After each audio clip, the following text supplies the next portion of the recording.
What's up, y'all? Mr. Right Way here. We are back again for another day of the podcast. We've been gone for a little while.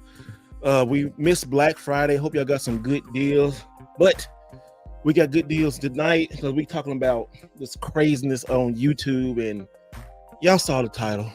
If you didn't, it's on YouTube. We're talking about video game tribalism. And we got one on here. This dude right here, I'm gonna show y'all. If y'all watching live, right here, this guy right here, look at him. Look at him. He looks like he belongs in the tribe or something. The tribe of ugly. Oh my goodness! I got you already. What's up, Steve? What's up, man? How you doing? What's going on? What's going on? What's going on? I was trying to think of a comeback, and then I know thought, you couldn't so fast. I caught you off guard. No. I was sitting there thinking. I was like, I could match. I'd love to match a battle of wits, but I can't because he's unarmed. Again, y'all, he read that out of a book. I read that out of a book. Yeah, no. Anyway, what's up, Ness? How you doing? What it is. Happy Friday. How's everybody doing? The new YouTube star. I know, right? No. Yeah. the king of Neo Geo. That's right. And then you got the clown prince over here. Again, another miss. He's gonna do a lot of misses. That was not a miss. No, that was a really miss. That was bad. Shut up. Now, what's up, Ness? How you doing today, man? I'm good, man. I'm good. You got been the a busy day. videos coming out and stuff, man. Hey, the Mission Neo Geo Part 2. Well, not Part 2, but today is what? Windjammers Day, wasn't it? Episode 2. Episode 2. And you got what? 80 more? I got it's a little bit over 100 more to go. So, oh gosh, boy, you got a long many Friday episodes coming out. So, hey, guess who came here? Our resident doctor. He could be talking noise tonight because I knew he could. I knew he couldn't stay away from this topic tonight. What's up, everybody? Sorry, I'm a little bit late. I was cooking dinner for the fam. Yeah. We were doing burgers and fries and the whole nine. Steaks and everything. Yeah, lost track of time, baby. Not like 2 weeks ago. No, technically it's 9:30 right now. Like I hit it right on the button. So come on, don't hate on me too much. I know, right? You right there. Well, he can't tell time, so don't mind. Don't mind. No, I mean I was technically right there. Oh, I'm not talking about you. I'm talking about the clown over here. Oh.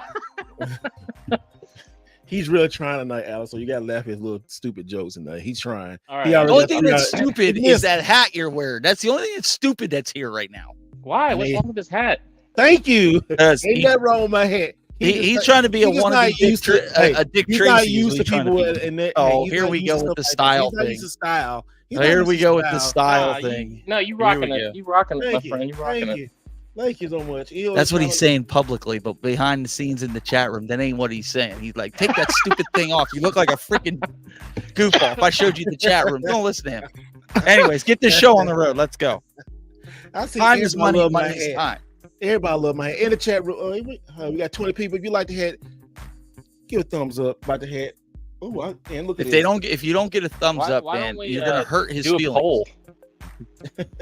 Oh yeah, no, do a poll, and then maybe can we do a giveaway related to the hat? Maybe if you're gonna give stuff away, but yes, you're not doing Steve will. If you guys all like the hat, look at Steve will do a giveaway. Look at Steve. Wait. Hold on, no. Steve will give away the hat to you.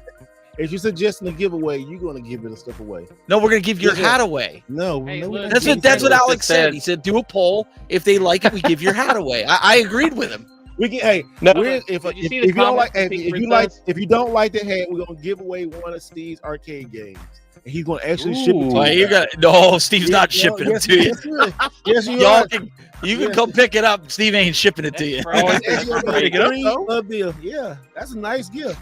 So make sure you hit thumbs down. The person who hit the thumb down most, Steve's gonna give you an arcade 1-up in the background. You can choose. Well, wait, whoa! You didn't say arcade 1-up. You said I was going to give away an arcade game, and I'm actually I'm actually giving one away. I'm saying arcade 1-up. Look here.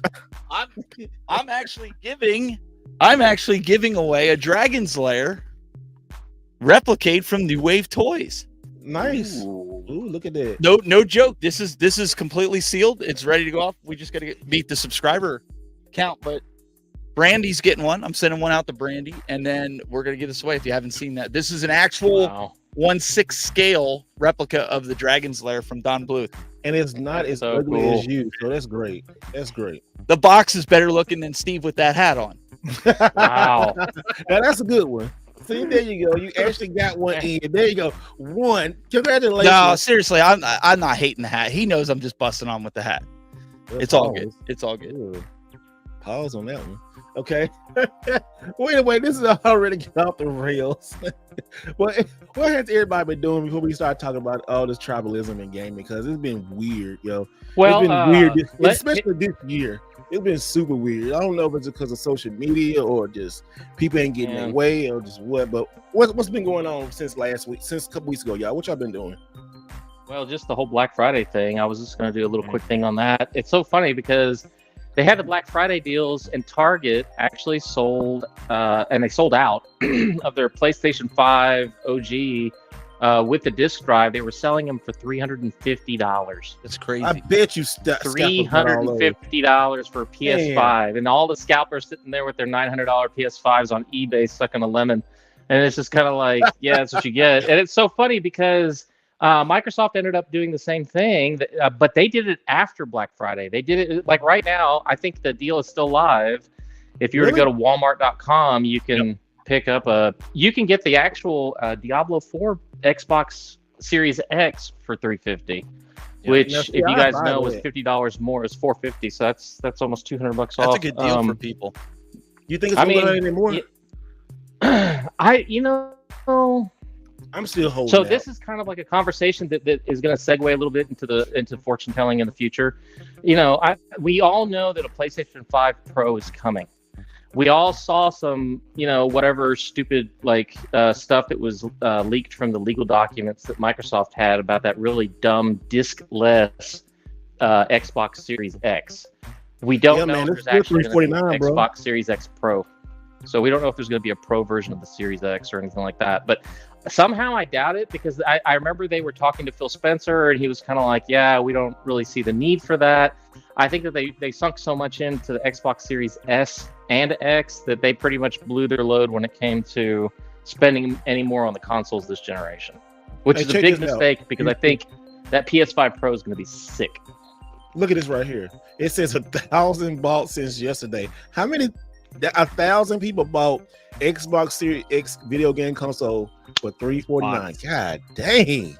Scroll down too, because the Forza bundle is also $349. So Forza bundle, Diablo 4 bundle, and the regular. Yeah, so I mean, it's like it makes no sense to buy a regular version. The Diablo bundle went up. It's still it's $468. That's because they sold out. That's Walmart had some killer deals though.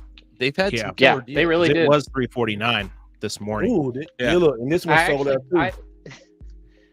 Did it? Yeah. I picked up the Diablo 4 one just because I wanted to have the marketing on the box. Wait, Steve, go back to that Diablo one. It might not be sold by Walmart. That's why that price might be higher. Yeah, that's true. Yeah. Double check right that. Pull that back up and see if it's sold by Walmart, because Walmart may still have them in stock.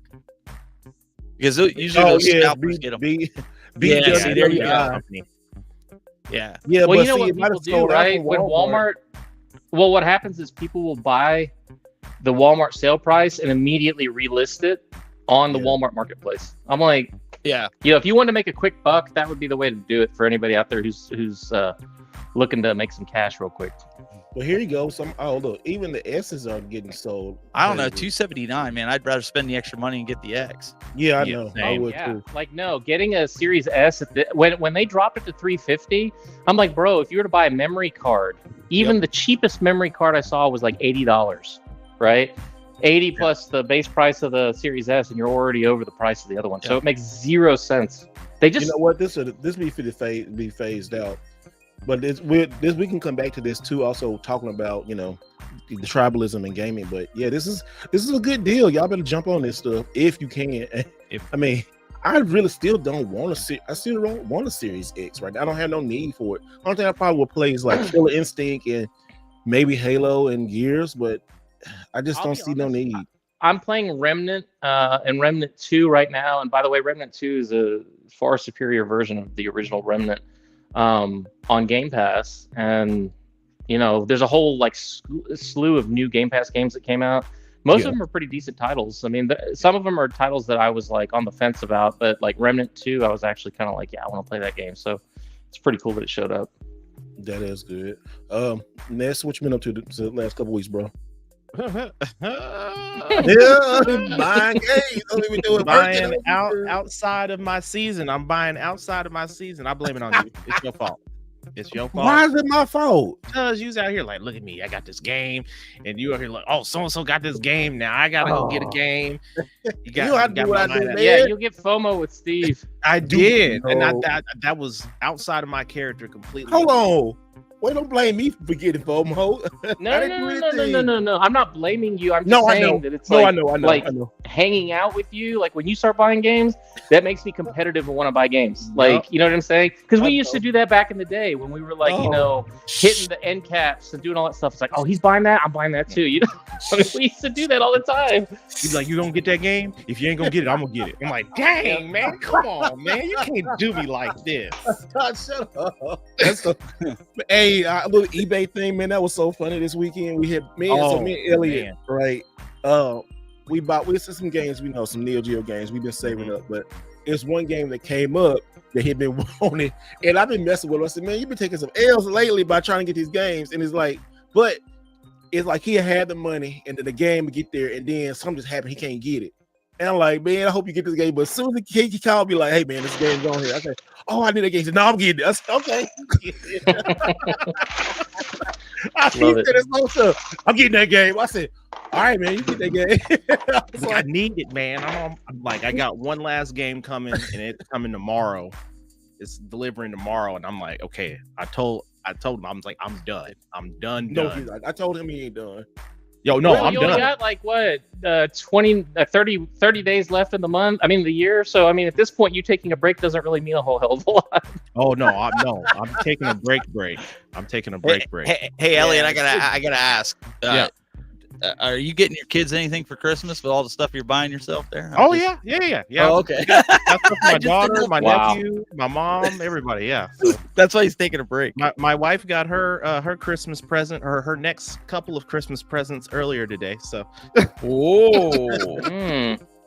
Yeah. Nicely done. I was just gonna say your wife's gonna beat you if you keep buying Neo Geo games. So here's the logic behind that. She doesn't ask. She knows they're expensive. She doesn't want to know how much they cost. Wow. Yeah. So I have a separate bank account for my video game breeze. Basically, I don't want to know. Don't tell on yourself too much, but basically, it's like you got like your own spending account for that, and you make sure that the family account is topped up and everything else. Yeah. But see, that works for y'all though. You said she got one and you got one, and then y'all got a joint one. So whatever you buy, like, hey. That's good. That's a good thing right there. Y'all need to take that advantage. If you were married or if you're in a relationship, well, if you're in a relationship, it shouldn't really matter. But if you're married, y'all, make sure you take care of the family first, but then you have something for your wife on the side. Then y'all all good and stuff, And then if you die because your wife thinks you're only spending $1 or $2 for these games, she's gonna sell your Neo Geo collection off at $1 or $2 per game. No, so we've actually talked about that too. Like, I told you his jokes are so stupid, right? That's not stupid. That's serious. Like legit. Like my wife's like, I would sell the house before I sold your video game collection. Wow. So, yeah. My wife would have a yard sale. Everything would go. I ain't even kidding. I ain't even kidding. She'd be like, "Oh, you want $1 for that? Oh yeah, okay." $100. You wouldn't give it to your kids? Oh no, but if the kids didn't want it.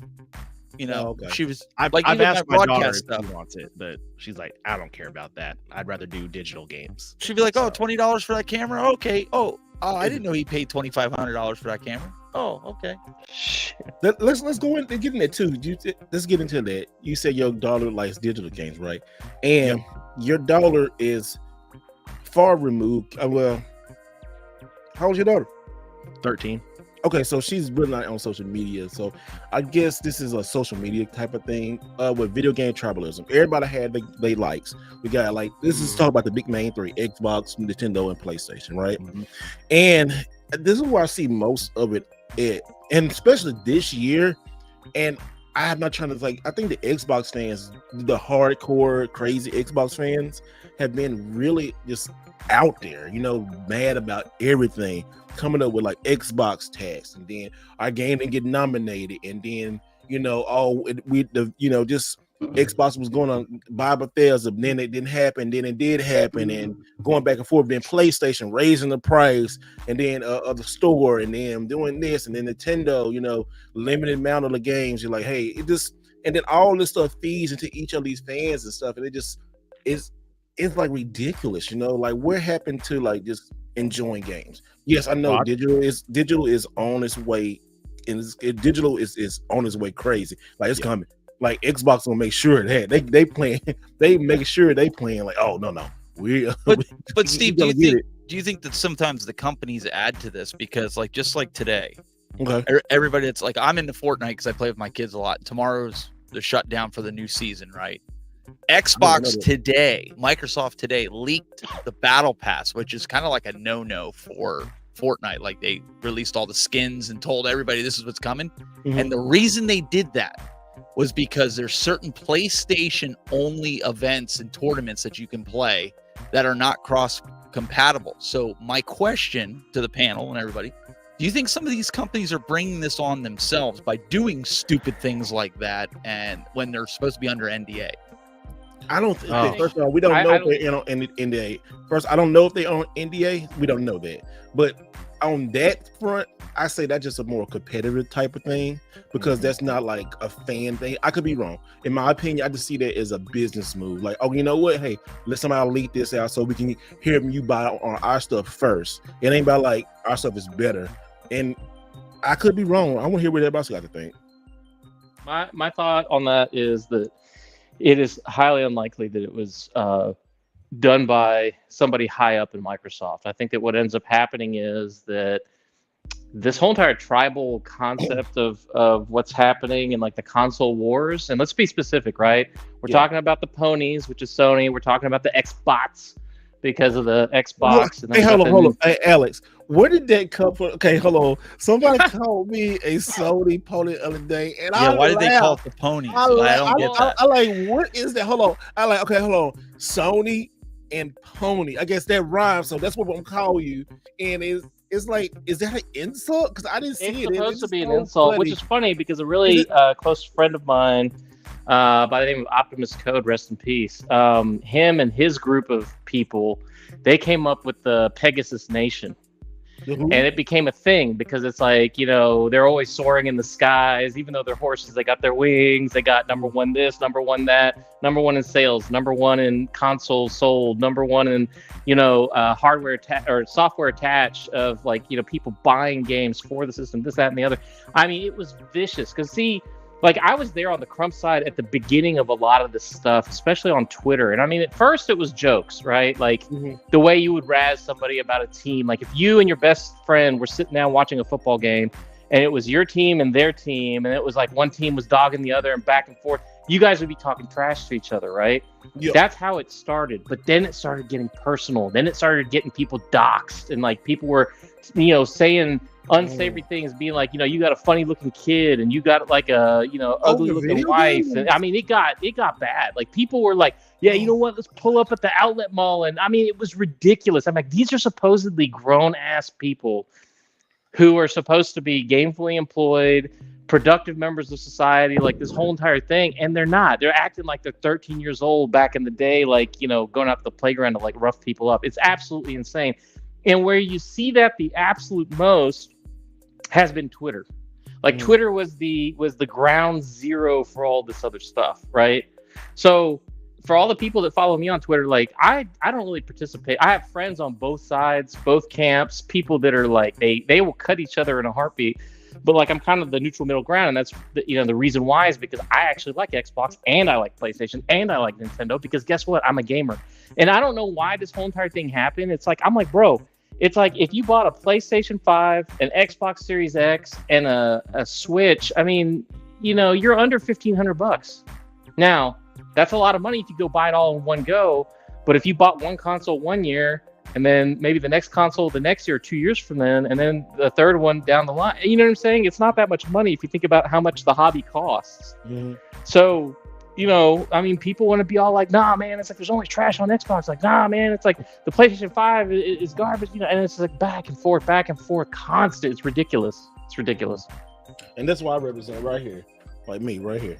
I'm gonna shout them out. Shout out YouTube gaming, everything about gaming. Just shout out, love YouTube. What's up? But no, it's so crazy. And you're right. I saw some of those fights, and it's like it's sickening.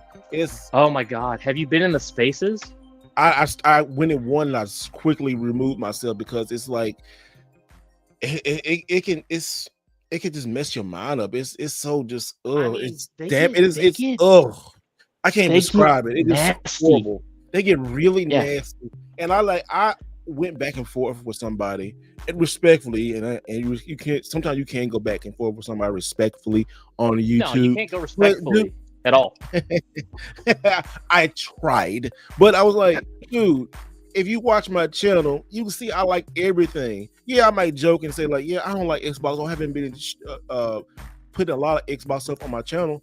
I believe if you had nothing to say, I just don't say it, and I'm not going to waste my energy in covering something that I just really don't like. You know, like 360 or something or Xbox. Yeah, I like that. I love that. But the series, since when it went from like Xbox One, I just fell out of it, and I like PlayStation a lot better. Doesn't make me no. It just I have a choice. I like it, and I put all my effort and my energy into the PlayStation stuff. I like Neo Geo too, but Ness and stuff is more Neo Geo more. I like Neo Geo like it's like I can say side mission, but I like PlayStation, Neo Geo. I like Xbox 360. I like Nintendo. I mean, just I don't know. I guess people they try to brand you as a person or something, and it's just weird. Yeah, like you say one wrong thing about something, and people just want to attack you. Like why? Yeah, but you have to realize too, there's a lot of clout chasing that happens over on Twitter. Like I said, I'm there on at ground zero, and it's like one of those scenarios where you've got basically it's a scenario where it's like somebody says that they're Xbox only or Sony only or whatever, and then all of a sudden it's like they're going to bash the other people and to get that engagement, right? Because people like drama. It's like Jerry Springer. Like people are like Jerry.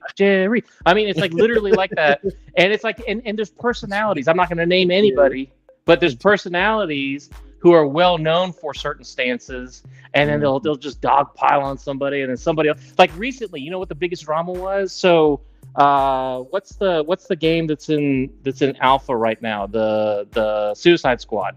Oh, right? Yeah. So like the Suicide Squad stuff came out, and then all of a sudden it turned into this thing where like some dude was breaking the NDA and like showing footage and like talking about the game and like all this other stuff. And then like so I think that person was on the Xbox side. Then the Sony people were like, look at this idiot, because he's like breaking the NDA and blah blah blah blah blah. And then that turned into a thing. And then they started talking about each other's like everything. I'm like, are you guys kidding me right now? Like, I it's just a bot. It's like it's a computer bot. It's like the Dave Chappelle skit when he's on the couch, right? Like it's that. I'm like, you should. Nobody should be even given the opportunity to play video games if you're going to act like a moron. Like it's just ridiculous. The tribalism really, for our generation, for a majority of us here on the podcast in the chat, we grew up where the console war started between Nintendo and Sega. Yep. So our foundation starts in our youth, and then that's just been a conversation for numerous decades to talk about like who's got the better console, who's more powerful. I mean, we heard it with Neo Geo, we heard it from Nintendo, we heard it from Sega. But comparison wise, yeah, there's some differences graphically. There's going to be different and exclusive games, but at the end of the day, that foundation just traveled up north when we got older, and now the consoles are, Nintendo's still in the talks. They're still there, of course. And then you've got, which really Nintendo now, they just really stay in their own lane. They're like, man, we've been in the game so long. We great grandpa now, we don't need to play with the little kids because we got it on lock. We have Nintendo's all our Godzilla -1. Right. I didn't right? see that movie too. So it's it's just that movie. Man, I'm seeing it this weekend. Is it good?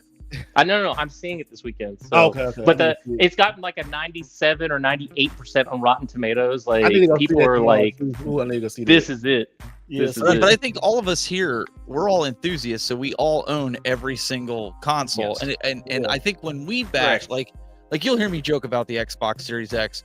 The main thing is because there's really no exclusives for it. Like it's like, okay, you guys had time, like get this stuff out, and then when they do bring it out, it's not good. it's not good. Yeah. Like, and it's not less to put them than- down. I'd love to be able to play it. I haven't booted this thing up in 6 months. Maybe it was 8 months. It's terrible. Yeah. I guess I'm just different. I won't say different. I've been so used to my Xbox for so many years because that's what I was on.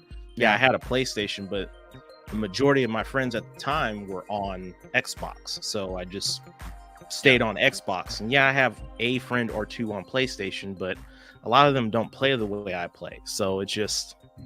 But did you buy a PlayStation? You bought the PlayStation because you wanted the exclusives for it, like Spider-Man 2. You wanted it for like some of the other ones. I bought the PlayStation 5 for one game only, and that was Knights of the Old Republic, which shoot in a miss. So so now I have a PlayStation 5. That game is not technically dead. It's just in limbo. Yeah. It is in limbo. Realistically speaking, I think that it's dead, but technically they haven't confirmed it yet. It's not a Miko deal. Here's the other thing though.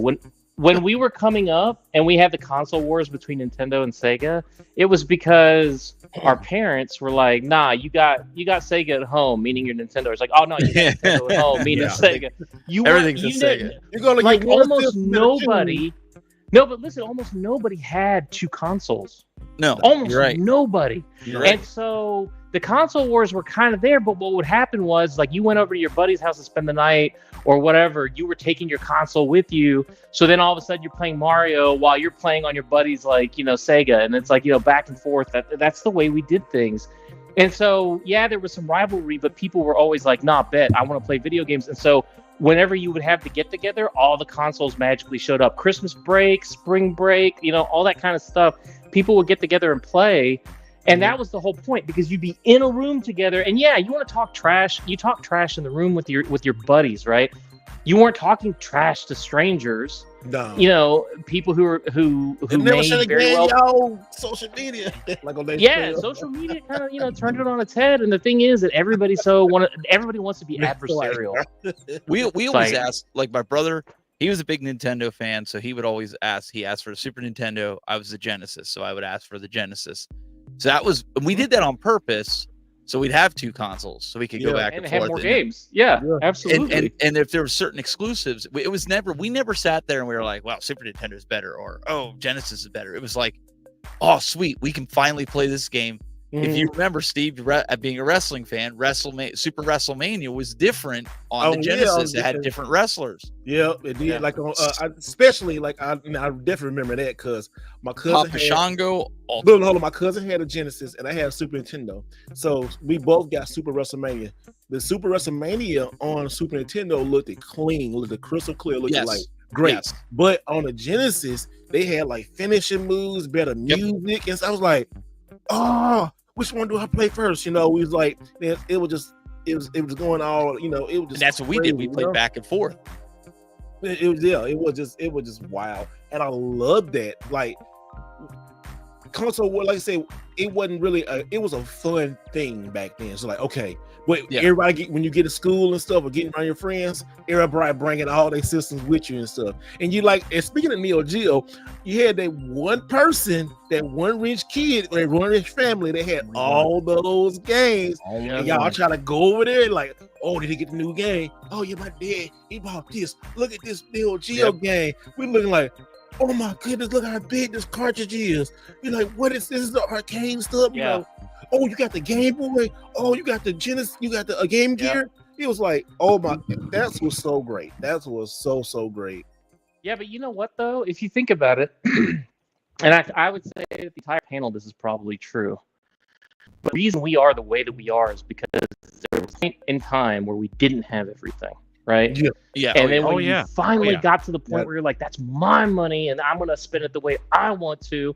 And you literally bought everything and anything game related that you wanted because you didn't have to answer to anybody. And that's the God's honest truth. Yeah. And that's why, I mean, we all have this kind of like a sickness. It's a deep-seated FOMO. It's a deep-seated FOMO. And it's like, we literally sit there and it's like now if this panel, I promise you, anytime an exclusive launches, whether it's a console, a game, DLC, any of that stuff, this panel will have multiple copies of it between us. Yeah, Alex, how you doing your PlayStation Portal? Have you opened it yet? I have not opened it yet. I knew it. You haven't opened it. I just picked it up because I could. That's I just sat back. I won't buy one of those. Honestly, I sat back and I was like, okay, so you got this. I did get the Steam Deck. Yes, and this is great. This has been. What's the PlayStation the PlayStation Elite controller called? I think it's just Elite, isn't it? Yeah, it's the Elite. I have that. The PlayStation Elite. So the PlayStation Elite is what, $179.99? Well, it was $200 when it first came out. Or whatever, right? $200. So I just sat back and I was like, well, if I bought one of those Elite controllers, I might as well go ahead and get this as well, just to see. And so I just haven't had it. Man, I even picked up. I got lucky. I got one of the limited edition Steam Decks. Wow. The one with the translucent case and all that stuff. I knew you was gonna get one anyway. God dang, you get everything. But like I said, but that's why. When we joke, we're like, what's the psychology? Because you know what, you worked hard and you spend your money on that. Right, that makes you happy. Even though we joke with you and you got boxes up to like a fucking mountain and up the wall and shit. I'm like Smog from The Hobbit. I literally have like a dragon's lair full of shit. You got a lot of shit. But it's your shit, and I mean it's your shit. But you smart enough to know that you diversify your games. It just you like Steam Deck, you like Apple, you like Android, you like Xbox, PlayStation, Switch. Look at your screen, you got it all right there. Everything. Yep. You have everything, and it's okay. And this is one thing I don't care for. People think you gotta choose one side. You don't have to. You don't have to choose a side. It's like okay. It's a difference in choosing a side or choosing a side and being an asshole about it. It's like people who I just look at these Xbox. Some places people do it too, but I've seen it this year. Like the Xbox community on Twitter is crazy. They get mad if you say one little thing or somebody say one little mad little thing about Xbox, especially the Game Awards. Oh, it's a conspiracy. Let's make something else. Xbox Tech. Make me feel like, what are you talking about? Nobody really care about these awards, really. I mean, it's not. No, man. And then what's this? I'm sorry. This another thing that is crazy. They try to argue numbers. Oh yeah, the Xbox is so much over. This like nobody gives a crap about it, yo. Yeah. We're not making no money off of it. These companies do not care about us. Xbox don't care. Nintendo don't care. They don't care. They just care about hard-earned money. They don't care where it come from. And tell you the truth, guys, all of these companies talk to each other. They're all friends. Yeah, they talk to each other. They sit in boardrooms. They're friends. They talk to each other. They have meetings. I mean, look on Twitter. Xbox thinks Nintendo. Nintendo thinks Xbox. Sony thinks they're all friends, and y'all sitting back there arguing and getting mad because of a game like Starfield. Yeah, but trash. They do that. They want that. That confrontation keeps the engagement up, right? Yeah. Like it's good for Sony. It's good for Microsoft. It's good for Nintendo when people are constantly talking about their games, their consoles, and this make-believe drama that doesn't exist in the corporate world. Yeah, of course they're going to compete with each other. But I mean, let's be honest, right? Like, if it comes down to money, there's no competition. I mean, Microsoft literally said, screw it. We're going to open up the piggy bank and just buy everything. And they did. They did. And the government tried to block it. The whole world. You had the UK, you had the European Union, you have the US trying to block this deal, and people were like, man, they're gonna stick it to them. I promise there's no chance in hell that game deal's gonna go through. And I just sat back and was like, first of all, y'all are idiots because money makes the world go round, and Microsoft has a shit ton of money. I was like, there will be concessions, and it will not be just like a black and white type of deal, but ultimately Microsoft is going to get the deal done. And that is exactly what happened. And people are like, well, I mean, the FTC is corrupt, or, the EU, the commission, blah, blah. I'm like, you guys, first of all, half you guys have never even read the Wall Street Journal or gone to any kind of business school or done any of that stuff. And then all of a sudden, because they talk about video games, these dudes turn into the most expert witnesses and people on like, bro, you should have gone into the spaces. Like people who are making, I'm sorry. Well, I was going to say people who were basically like making, analyses of like big business with no experience in big business at all. And I'm just like sitting there. I'm like, what are you guys doing? They silly. Oh, it's horrible. Microsoft it's like says the flat earthers. Microsoft says I didn't come here. Like, no, don't start. Please don't start that. Please don't start that. Please what? Don't start that. What? No, just flat earthers. I said flat earthers. I think. Oh, you're talking to him. I was like, no. The whole. I think everybody believes that we live on a globe, like a spheroid planet. We don't live on a flat planet. At least I think so, right? We all agree, right? Microsoft says we didn't come here to make friends. We came here to make money. Yeah, that's a big fact. Big fact. There you go. Another joke that landed flat with your CM Punk. It wasn't a joke, but that is true. When Punk said, "Okay, going to wrestling," he said that, but the like I didn't think about it till he said that. He's like, you know what? It's all business, and I think Microsoft, even though we're all counting them out, they're all business, man. They're not in here to make friends with you. Like Steve said, they're not here to make friends with me. As long as we keep talking about them, they're in the public. Like I deal with that in the home arcade space between At Games and Arcade 1-Up, and as long as there's controversy, you're talking about them. So it's free media. It's free posting. Free publicity. So they're like, keep talking about us, and to the point where they'll put things out on their social media when they know you're doing a show because they know you're going to grab it, or somebody in the chat room is going to be like, oh, did you see so-and-so posted this? Yep. Big time. I mean, to that point, you've got hundreds of YouTubers that do the same thing. They're going to throw, I mean, they don't need to put out a commercial anymore. No, they're paid for marketing. Like, marketing, appreciate it, and I didn't have to pay for it. Steve's doing it out of the goodness of his heart.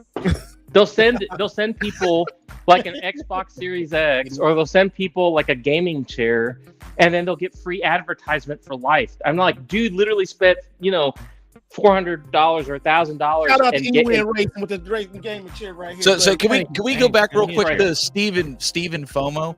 Steve put this out on Black Friday or whatever. It's like, if you don't buy this, it's like $11.99. Oh, you got it good. I'm glad you got it. And right there, see, I did just buy one. What? You went and bought. How many did you buy? Oh, okay. Dos. Oh, you got two. Oh, okay. Yeet. I didn't actually pick up a whole bunch. Did you say yeet? Yeet. So let me ask y'all this question: y'all really didn't like any Xbox games on the console this year? No, I like Hi-Fi Rush. Okay, Hi-Fi Rush. I actually played just a couple of days ago. I mean, I thought it was fine. It's a short game. I didn't like Starfield. I tried to play it for like an hour. I tried to play two. I just did not like it. I just but you don't like those type of games. If you stick with the story, if you stick with the main story, it's not like, I don't think it's for everybody. You have to kind of be a Bethesda style game person, right? And I do. That's why I said I try to because it was the most hyped game for Xbox this year. I said, okay, I'm gonna tell you straight up. Wait until Baldur's Gate 3 was an infinitely better, tighter story, in terms of an RPG. It really caught it. I some of the character, creation, the story choices that you make and how it affects the story. It's designed for you to play it multiple times to get different stuff. And I'm telling you, it's going to win Game of the Year. I think this is the title. Oh yeah, I think it's going to win Game of the Year. But you know what though? Hey, I saw what if they don't win the game? What if what's one game on there that's not the most popular one on there? Mario Wonder? No. Was it Alan Wake too? Yeah, Alan Wake. Oh, Alan Wake. Yeah, that's a good game. No chance. What Great game, but no chance. What if it did that just to, what if it just did that just to be trolly? I think they will lose credibility. Yeah, they already lost credibility. Nobody take the Game Awards seriously. Yeah, but nobody takes the Game Awards seriously. The only reason people watch it is for the reveals. That's it. That's the only reason I watch it. And I'm like, okay, shut the fuck up and give me the next trailer or the next announcement. I don't care about who wins what because it's all bullshit marketing. Yep. I mean, and like to add like to the extra icing on the cake, they're releasing the special edition for Baldur's Gate 3 on PlayStation and Xbox, and it's only $79. But Xbox is only getting the physical one. That's crazy, right? PlayStation's getting physical too. No, PlayStation's getting physical as well. Wait, but they said PlayStation physical. I put it in the group this morning. I saw it there. I thought they ordered for it. No. Well, I saw it last week though. I saw that last week. And they said PlayStation wasn't getting physical. PlayStation, no, Xbox. They got it's a 2-disc for the PlayStation 5. It's 2-disc. For the Xbox Series, it's 3 discs, which I don't really understand why because they're using Blu-rays. Yeah. Mm-hmm. Yeah, you even commented that. I think you said that in our chat. I thought somebody said I saw it when I woke up this morning. I was like, I think he was half out of it because he said no. I just woke up when he sent it because like everybody wake up earlier than I do. I mean, I wake up your like Central Time. Yeah. Well, when we got off the phone last night, it was midnight. Yeah, I know, right? I can guarantee you though, when you look at the discs, it'll have the full game on the discs. Like Larian is really good about that kind of stuff, so I'd be surprised if they do not have the full games on the disc, meaning that you don't need internet access to be able to just play the games. That's good though. I like that. That's why I said Baldur's Gate. They're not booking the system, but it's good that they're doing that. You know, they are resetting the standard for the industry right now. Like they deserve to win Game of the Year. Let them put out 2 or 3 more bangers like that, and they set the foundation. And then folks are not going to be talking about from Larian. It'll be next gen before you see another game from them. I know, which is unfortunate. But I mean, to that point though, you're going to have like when you start putting out banger after banger, kind of like the old school BioWare used to be, where they could do no wrong. Oh man, remember that? Yeah, the good old days. You have studios like that are putting out bangers like that. Are we just getting old? No, are we getting old? I mean, because we like game a long time, no pun intended. But you know, like last night, when you wear hats like that, someone could say that you are getting a little old. I mean, I'm just saying. Wow, that's a lot of hostility. I know, right? I mean, because he got no style and stuff. I mean, like, here we go with the style. You don't have no style, dude. Here goes the style. You like Wonder Bread. It's plain. Oh, damn. Like you Wonder Bread. You plain. Look at me. I got style. I got flavor. I got freshness. Come on, bro. Look at this. This right here. I can do this. Hey, look, I can do this, and I can put this hat on and still look funky, fresh, bro. We talking about? Come on. Which console are you? Right here is like he looks like a freaking hobo. Wow. That's rough. A hobo. That's cold-blooded right there. I know. Hey, listen, I'm getting vicious tonight. Look at you, look like Mr. McMoon. Look at you. Remember that Moon Burger? Remember, really? That's the best you can come up with? We're halfway through the podcast. That's the best you can This is the feistiest I've ever seen you, Steven. Jeez. I mean, like, honestly. Like, you are very feisty tonight.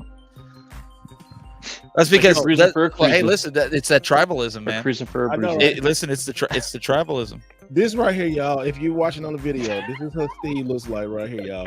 If you haven't seen this in a long time, look at his face. Okay, look at his face. Look at his face, and then look at here. He look exactly like this dude. Look at this. Listen, his jokes. He look just like his jokes get worse and worse every time. He complains about my jokes. Look at the face. Look at the moon. He complains about my jokes. Look at this. There you go. Look at him. He look just like this dude. Like, look at Elliot and Alex. You know what I finally realized? He's trying to be a Ninja Turtle wearing one of them bogies on his head. Oh, Raphael. That's what he's trying to be Raphael. That's what it is. Bro. Dude, Raphael is cool. I told you. You are really lame. I understand. You still play Fortnite. You're a 45-year-old. You playing Fortnite. Stop. Ain't nothing wrong with playing Fortnite. Yeah, Fortnite. Did you get the M&M skin? I'm just curious. No, my son did. Yeah, I ain't getting no wife beater skin. Sorry. Nah, man. It's like you know what I really want Epic to do I want them to come out with an Unreal Engine 5 version of Unreal Tournament and make that like a tentpole game. Bring it back to the arena shooters do they really yesterday. Need to do it, though? Can they do that again though? Because remember when they did it back on the Xbox, it was really good. But then they just like, you know what? Everybody just use our engine, and everybody just went to try. Well, I think that gaming tastes have changed so much, and like when Gears hit, it created something that had never been done before. And I mean, it took a lot of people by surprise. I don't think they thought that game was going to get as big as it got. And it was so the good, multiplayer at the right time. The story, I mean, we'll see. The 360 and the PS3, man, they were tit for tat. Exclusive after exclusive on both systems, just bang, bang. But I mean, like the speed of answering each other with games, like somebody would drop like Gears, and then you'd have like a kill zone, and then just back and forth, and it was awesome. Like for the gamer who was multi-platform, it was phenomenal because you were constantly getting amazing games. And it's like this generation started out, I mean, obviously with COVID and everything else, really jacked everybody up. This year, we kind of saw the pressure valves release in the second half of 2023. Tons of games. I'm hoping 2024 will just be regular, just drops. But Alex, that's our point. That's the point with Xbox, though, man. Everybody else, like Nintendo and Sony, dropped game after game. But what did Xbox do? And then, like Steve said, when they did drop something, it was either broken or it was like, eh. Well, think about it though, right? Like both Nintendo and PlayStation were well-oiled machines in the last generation. In fact, Nintendo is still in that generation, right? They still making Mario Kart, bro. No, I mean, but here's the thing though, like Nintendo is like Disney.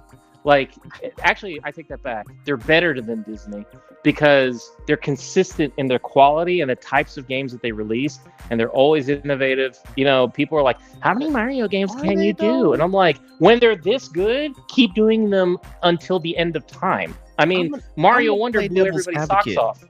I'm going to play devil's advocate here. I'm like, Nintendo doesn't really revolutionize anything. They don't need to. Same game. They invented the damn genre, bro. But Ness, when was the last time you went to an Xbox midnight launch? When was the last time? I mean, I haven't been to a Nintendo midnight launch either. Oh, no. But I'm saying, when was the last time you had an opportunity? Let's put it that way. Us old guys, we don't go to the midnight launches unless you're this guy over here. Yeah, I think my last midnight was Halo. That was my last one. Okay, so Halo was probably, and I would agree with that. Halo was probably the last one because you just had one for Spider-Man, you had one for Mario, you had one for, I think, Call of Duty, Steve, right? Call of Duty did one? Yeah. When he did Call of Duty Modern Warfare 3. Oh, this year? I don't know about that one. It was. I get it, but they still like. No, it's Mario RPG and but no, I can't remember the last. The last Xbox one was for the release of the Series X and Halo, but right. I can't remember. It hasn't been a while. Nobody. That's my point. I mean, Xbox don't have a tentpole game that everybody is excited about because the games for Xbox that people were excited about has disappointed so many people. Halo disappointed so many people and they left. Gears 5 wasn't what it's supposed to be, and it disappointed people. Now, still hope for Gears. We might get one. We due for another Gears, but will it bring that back? And here's the thing with Gears. You know how they have had all these remakes for like The Last of Us 2 is coming, all that kind of stuff. They need to remake Gears 2, remake Gears 3. I'm telling you, it's like that's how you service your fan base. Huh? Gears 3 was okay.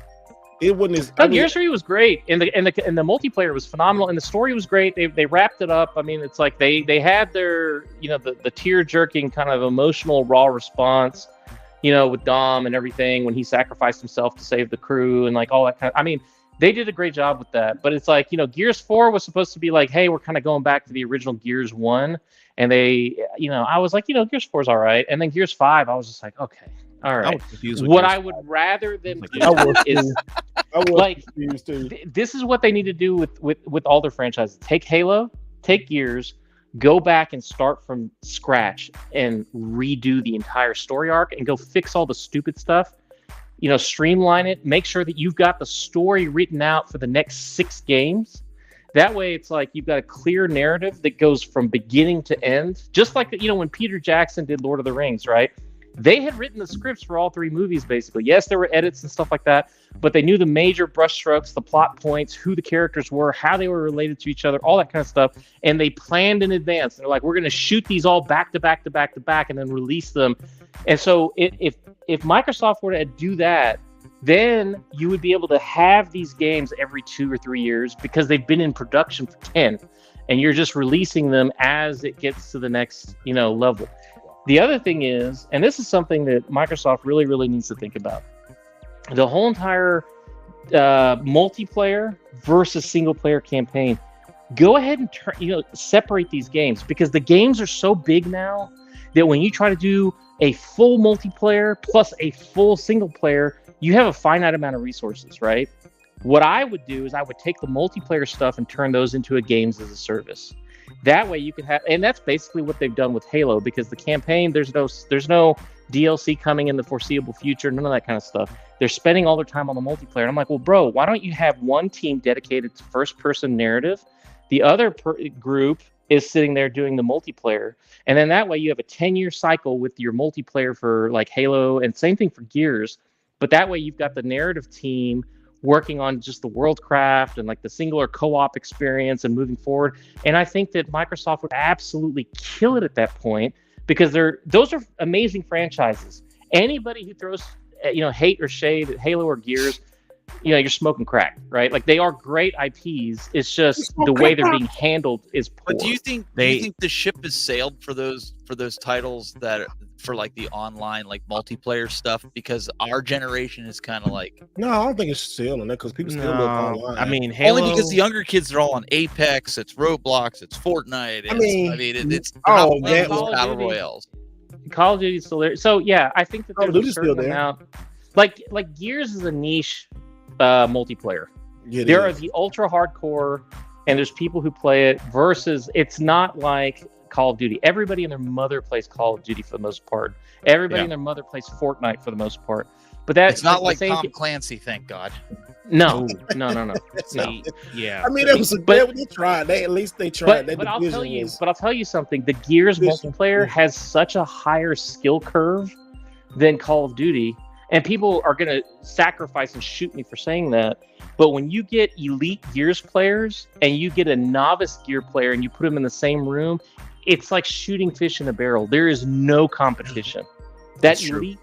But when you got, Call of Duty, you still have a decent shot of being able to get a couple of kills and not be an absolute just drag. Now, there are people who are really, really good at Call of Duty, don't get me wrong, and they will run circles around a noob. Or they cheat. But it's like, somehow, well, yeah, there's a lot more cheating and stuff involved for sure, but there's a skill curve. Like, that's why if you ever sit and watch like elite Gears players, like when they were doing the pro leagues and stuff, holy shit, like, I love Gears, I will never be that good. I mean, they were playing 14 hours a day, and it's like the way they run their strats and how the weapons work and everything else. I'm telling you, it's a skills game, big time. Did you guys ever play that because the reason I bring this up is Ark was just released for PlayStation 5. I don't know if you guys... It's like a combination of Minecraft and like an open world... No Man's Sky. Yeah, it's really... I can't get into it. I tried to play it with a friend of mine. But my point with that is, like, this generation, like, if you ask my son, hey, do you want to go on and play multiplayer Halo? He'd be like, now let's play Apex, or let's play Call of Duty, or let's play Fortnite, right? I don't know if we're the last of that generation that really wants to get... I mean, don't get me wrong, there's probably a small percentage of the younger generation that are still playing the new Halo games, but are we just trying to hang on to that multiplayer?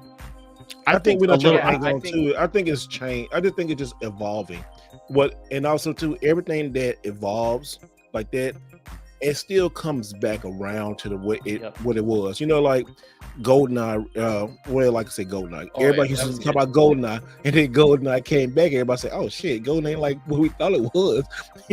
Everything evolved. GoldenEye evolved. It wasn't like it was. People like, "Oh, I'm gonna get GoldenEye," and GoldenEye like, "Oh." Yeah, it wasn't all that great. I mean, or we didn't play much better than it was now. So, everything evolves. It's just, yeah. And one thing, we are getting older. That's great, in a way. But the newer generation, I went back and said earlier, Elliot, like your daughter, she really doesn't, get into that right now. So I think it's her age bracket of gamers right now are not really in that. She's not. I don't know if she's in social media, but she's not into those clicks. She's just into like, okay, what can I play quick, fast, and hurry, and it's great. And she's not at hardcore level yet, or I don't know. She may get there one day, but I think her generation is going to be totally different. Like my nephew, totally different. Pokemon, you love Pokemon on the Switch, right?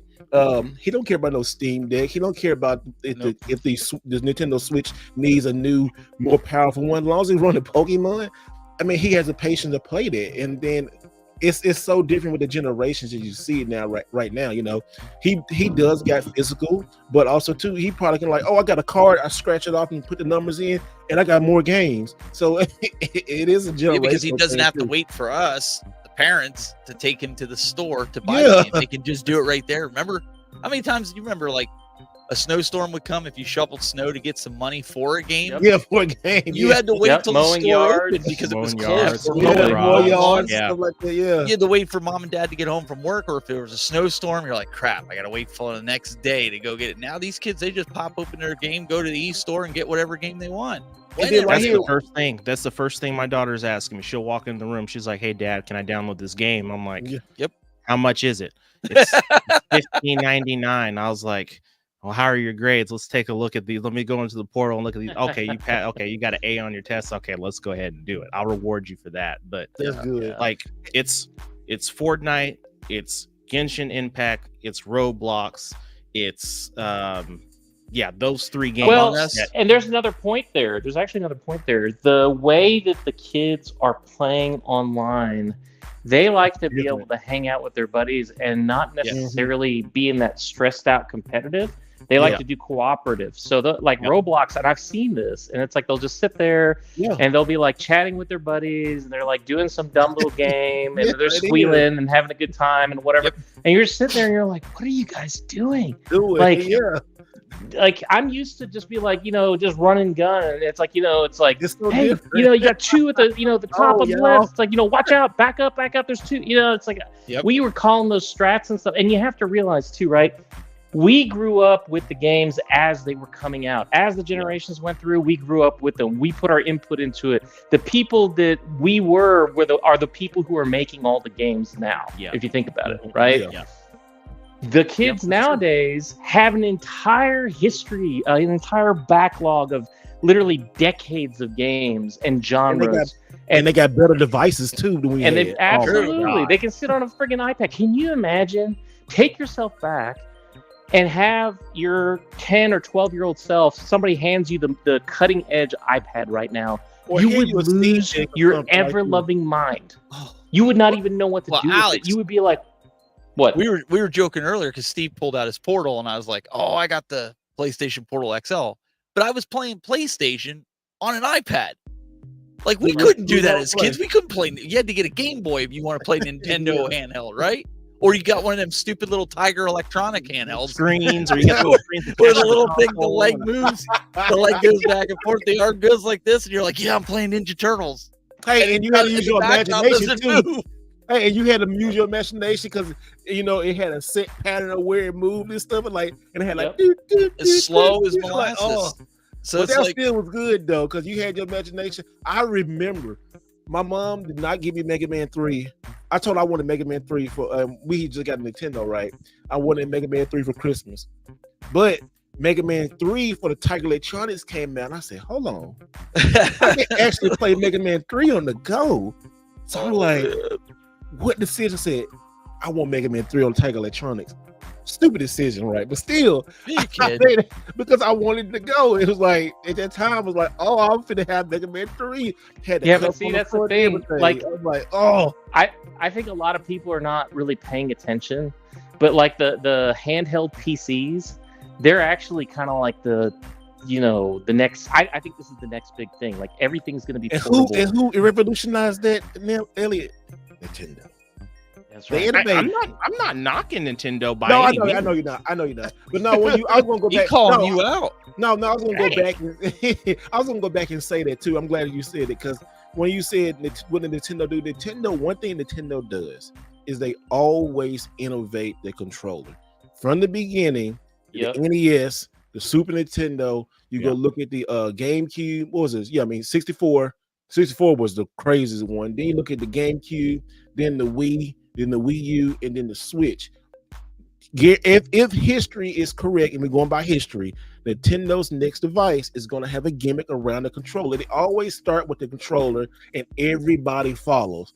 Everybody followed the Wii. I thought Xbox had it first, and then when they went to the Pro controllers, if anything Xbox could do, if Xbox could change anything, is stop putting those damn Duracell batteries in there and do a built-in battery into the controller. Why don't they do that? My God! No, but they have they have a cross promotion with Duracell, and it's the length. I don't remember how long the contract is. Really? But yeah, that's the reason why they're still doing it that way. Because that new contract controller come out. I hope it's different. I hope it's Man, I know Duracell needs to come out with a better battery. Then they need to be upgrading in terms of length of battery power, or life, honestly, or whatever. Buying the stuff like at this point, you can get some really amazing stuff from like AliExpress or any of the different like Asian gaming sites, even Amazon and eBay now have like battery packs that are like great length of charge, and they cost pennies on the dollar. And it's like if they end up being crap, you throw them away and get a new pair that you can recharge for a couple years. So and Alex, correct me if I'm wrong. The PlayStation Elite controller, whatever you want to call it, the $200 stupid thing, has less battery life than the stock controllers that you get. If you're gaming hard, both of them have that. Both of them. Yeah, so it's funny, right? Because they give you like a 15-foot cord. Yeah, and a lock. It has a lock on it. It has a lock on it, so that you can actually play it corded. Which, by the way, if you're using a controller or a keyboard or a mouse, always use it corded because it's going to give you the truest response time with a minimal amount of lag. Now, if you're not an elite player, don't worry about it. Most people aren't. That's why they do that. But yeah, it's like the battery charge on PlayStation controllers historically have been poor. But I love the controller. The Xbox controller, of course, really nice. It's one of the best controllers ever made. Yeah, I mean, I love the S controller when it came out. I actually liked the Duke controller. I really did like the Duke Xbox controller. But when they switched over, that S controller was amazing. God. It was really good. And then they had like. I like the Elite controllers for the Xbox. I mean, the first generation ones, I had some problems. There's some quality control issues with like how tight like the sticks are and like, stick drift and things like that. But if you get a good one, oh my God, they're just amazing. I haven't done the Elite yet for the Xbox, the DualSense Edge. I like the paddles. It's got in the back, weight to it. Customizable. Have you held one? Have you played not this one? Not the Xbox one. I just have the DualSense Edge. So go to GameStop and ask them to see a used Elite, but just feel the weight to it. There's a certain weight to it, and it's like when you pick it up, you're like, this feels like it should be a premium controller. And if you get a good one, they are. But it's like I've had bad ones before, and so it's like when you've got the limited edition, like I've got the Gears of War 4 ones, I've got the Master Chief ones, all that kind of stuff. My I've got two of the Master Chief ones. One of them is my everyday controller, but the thumbstick on the left, if I'm in a really intense game, tends to loosen. So I have to crank it back and tighten it down, and that's annoying. I'm like, why is it doing that? It shouldn't be doing that, but I mean, the thing is, though, Elliot, most do you have one? An Elite controller? No. Since you're an Xbox guy? Yeah, I just buy the regular ones. That's why I'm like, because I don't really need an Elite controller. I don't feel the need for the extra buttons, and plus when they first came out, that's the one I'm currently using right now. Yep. Is the anniversary. I have two regular ones, but the anniversary one. I really like that controller. Alex, do you have this one? Yes. The translucent one with the yes. Yeah. That's a really pretty. I got that one sitting over there too. I have it on a charger. I can just set it down. All the limited edition ones, for the most part, like the Forza 5 one, that had all the different colors and the translucent shell. And then I actually have the Sea of Thieves controllers. I've got 2 of those, and I've got a friend of mine from Sweden who's like, "You have to send me one." I'm like, "No."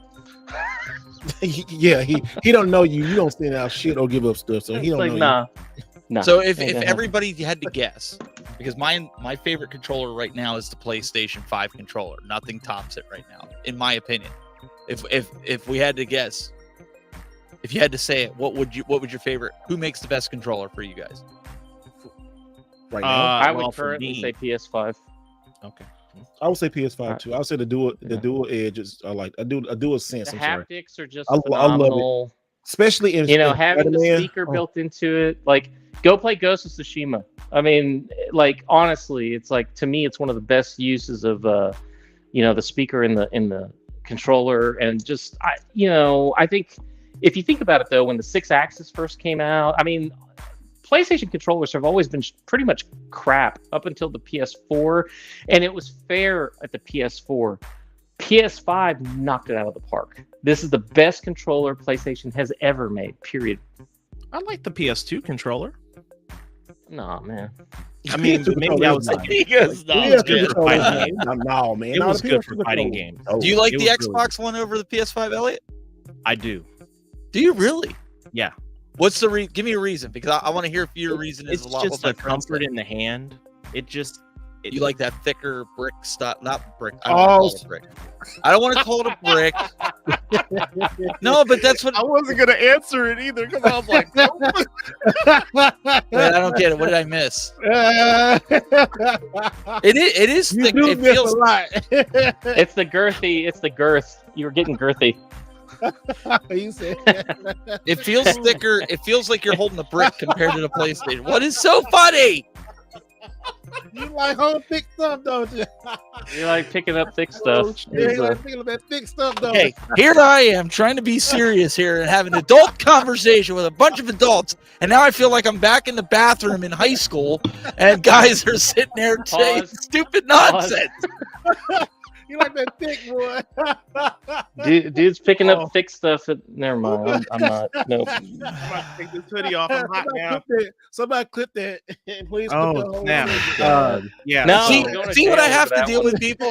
I try to be professional. I try to have a good, engaging conversation, and this is what the man in the hat does. So to answer your question, I hit my jokes correctly. Yes, please answer the question, because he's going to take it and run with it and do all kinds of stupid stuff with it. Like, generally, when I'm in gameplay mode, I am playing for like 5 or 6 hours straight. Right. So, like, tomorrow, I don't have anything planned. My wife's out of town. My daughter's going to be gaming with all of her friends. So now I get to go back, play some games to my backlog. So generally, I prefer the Xbox controller just because after about, 3 or 4 hours playing a PlayStation controller, my arms, my wrists, and my hands kind of get a little numb, and I'm like, okay, I gotta take a break. Xbox, I can go a little bit longer. So, see, the Switch controllers, I can't play with Joy-Cons. Like, I have let me do something real quick, everybody. Hey, I have to use a holder. Oh, hey, before y'all continue and stuff, I'm extending the Air Twister giveaway on the PS4 and the PS5. You're gonna do what? You're gonna twist what? I told you. See, he don't get no kind of jokes. Anyway, give away free games. We got 2 days left. I'm gonna get ready to put the link in the chat, but also I'm gonna pin it. It'll be a pinned comment. So you got 2 days left. If you want to win Air Twister, I don't know which one I'm gonna do on the PS5 first or do the PS4. I don't know which one, but whatever one I give away first, then I'm gonna give away the next one the week before. So every week up until New Year's, I'm giving away a bunch of stuff. I'm giving away games. I'm just giving a bunch of games. I know that. But at the end of the year, I'm giving away like this bundle, a box of grace. So go back and look at the video from yesterday. But I'm giving away a lot of good stuff. So I'm ready to put this in the chat. So right here, this is the link. Go look at it. Go click on. You got 2 more days left. And then Monday, I'm picking a winner. It will be posted. The winner will be posted on the community page on YouTube. You gotta make sure if you win, make sure you hit me up, because I'm gonna hit you up. I'm like, hey, You won. If you don't answer, then I'm going to the next person. So make sure you enter. And also, too, I also giving away another copy of SOCOM on there also. So y'all make sure y'all continue the conversation. But I'm going to pin this comment. Go enter the contest. I hope you win. Don't know which one I want to give away first, but I'm keeping the Switch version. So why aren't you keeping the PS5 version? I just want to get away the newer version stuff. Just I do like PS5. I do like PS4. So I'm definitely. I figured with collecting for it. Well, I'm also too. I do like to build my Switch collection back up next year. But anyway, I did want to give away this right here. And this is like almost 7,000 Switch games. You know that, right? Yeah, I know, right? So this right here, Air Twister on the PS4, it is number 425 out of 500. Number PS5 version is 460 out of 500. So I want to thank everybody at Strictly Limit Games. Also, when you win, you would get like a little Strictly Limit sticker and a postcard, which I think is pretty darn cool that they give it. Yeah, thank y'all for supporting the channel. Y'all been excellent. Love these guys. Go also too. They are doing 20% off right now to December 12th. I'm sorry, December 12th. Anything in the store, 20% off. But it's not 20% off on a pre-order item. So you can't do it on a pre-order. So if you see Air Twister, you can't wait, you think you ain't gonna win, or you want to see another game, you like talking about last night, you want to get the Horny Boys games, go and get those and stuff. So go check that out. But now we're gonna continue the conversation. So yeah, I'm gonna pin this comment and I hope good luck to everybody who wins. And thank you so much to Strictly Limit Games, because y'all guys are awesome. Go check out their sale and we're gonna get this game away. I have to use this to play on the Switch if I play it in handheld mode. Really? Yeah, because it cramps my hands if I use the Joy-Cons the way it is. I just can't play. Yeah. I can't reach the triggers right on it. Mm-hmm. I feel like I'm like all like it digs into your like your hand right here. Yeah. I know that sometimes it does. And somebody does dig into your hand right there. Somebody said the Jaguar is the worst controller of all. I actually like the feel of the Jaguar controller. That and Neo Geo controller. Oh, the CD controller. Is it the dog bone? Is that what they call it? The dog bone controller? No, I really like that one. You can call it that. There you go. We should do a giveaway for one of these. I'll give you my mailing address. And then also Neo Geo got I like kidney bean. The kidney bean. I like this one. I really don't. Yeah, that's actually not. I really don't care for the original Neo Geo arcade stick. I like the CD one and I like the kidney bean just because you got so much area. I don't know. That reminds me of the Sega Saturn one. Sega Saturn has one like that. And then you know what this reminds me of? Remember Nintendo had one like this? Like it was not the Advantage, but it was like what was it called? Call Star, but it was like blue and green or something like that. I mean, it was blue, black, and red.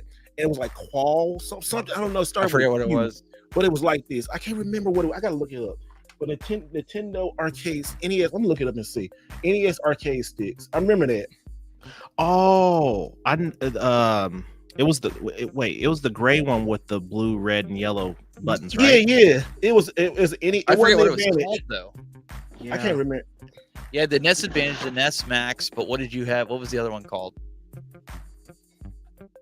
I'm trying to find it. I can't. Was it third party or was it Nintendo made? No, here it is. This is what it is. This is what it was right here. Quick Shot. It was a Quick Shot. Oh, Quick Shot. It kind of reminded me of this right here. Let me show y'all. My memory on that one. I remember having this. But it wasn't like the kidney bean, but it kind of reminded me of this right here, this Quick Shot right here. Oh, yep. Yeah, I remember having but that. That's not. But that wasn't made by Nintendo. Though. No, that's no. That was made by somebody. Who was a third party? I think this was made by Acclaim. Maybe I don't know who made this. Who made this thing? I have no idea. I don't know. Search. I can say search button. Who made this Quick Shot? Who made the Quick Shot? Maverick. Google it. Yeah, just Google Maverick. I don't say it. I don't know. You know what though? Speaking of controllers, just kind of going back to the Switch, right? Like I think a lot of people. I mean, the expectation is that Nintendo's going to do something really innovative. I think so. Well, but listen, there was a patent that recently was revealed by Nintendo, where it was like it's device that can fold 3 ways. So basically it's got I don't know if it's 2 screens and something else, or if it's like basically 3 screens. I think it was 2 screens and something else. Anyway, I don't know if it's a real pattern or not, but that was something that kind of came across my feed, and I was kind of like, well, maybe. Honestly, I would be fine if they went, the jump from the NES to the SNES. The controller just had an extra, top, left, and right button. It had 4 face buttons instead of 2. I don't think they have to go super crazy on the controllers this time. I think what they really need to focus on is getting that power put into the machine. You want to make the 3D haptics more, higher quality, or however you want to do it. Perfect. Work on that, refine it. Don't go crazy and come up with something, completely out of the blue. And make sure, above all else, that the goddamn thing is backwards compatible. Please, for the love of Christ, let the new Nintendo console be backwards compatible with the Switch. Because then I'd be able to import all my games. My entire library comes with me. And if they do that, we'd be set. Now, we all know that Nintendo likes to make money off of re-releases and locking their previous hardware out and stuff like that. So I don't know how this is all going to pan out. But man, if I had a wish list, those would be the things that I would wish for. It's okay right there. The Super Advantage. Yeah, that joke is so good. But Alex, can I be real? I like this. Yeah, when has Nintendo ever made a backwards compatible system? The Wii was. You remember when they did the Game Boy Advance cartridge for the SNES? But I'm talking about cartridge based. They never did it. They had to wait till it came to the shop. No, it didn't. Oh, they had the Game Boys. That's right. The Game Boys. And then the DS. If you remember the DS, they're handheld. The Game Boy Advance, right? Like there was 2 things. The Game Boy Advance could take Game Boy cartridges, and then they made the Game Boy adapter for the SNES, I believe. And so they've done Game Boy.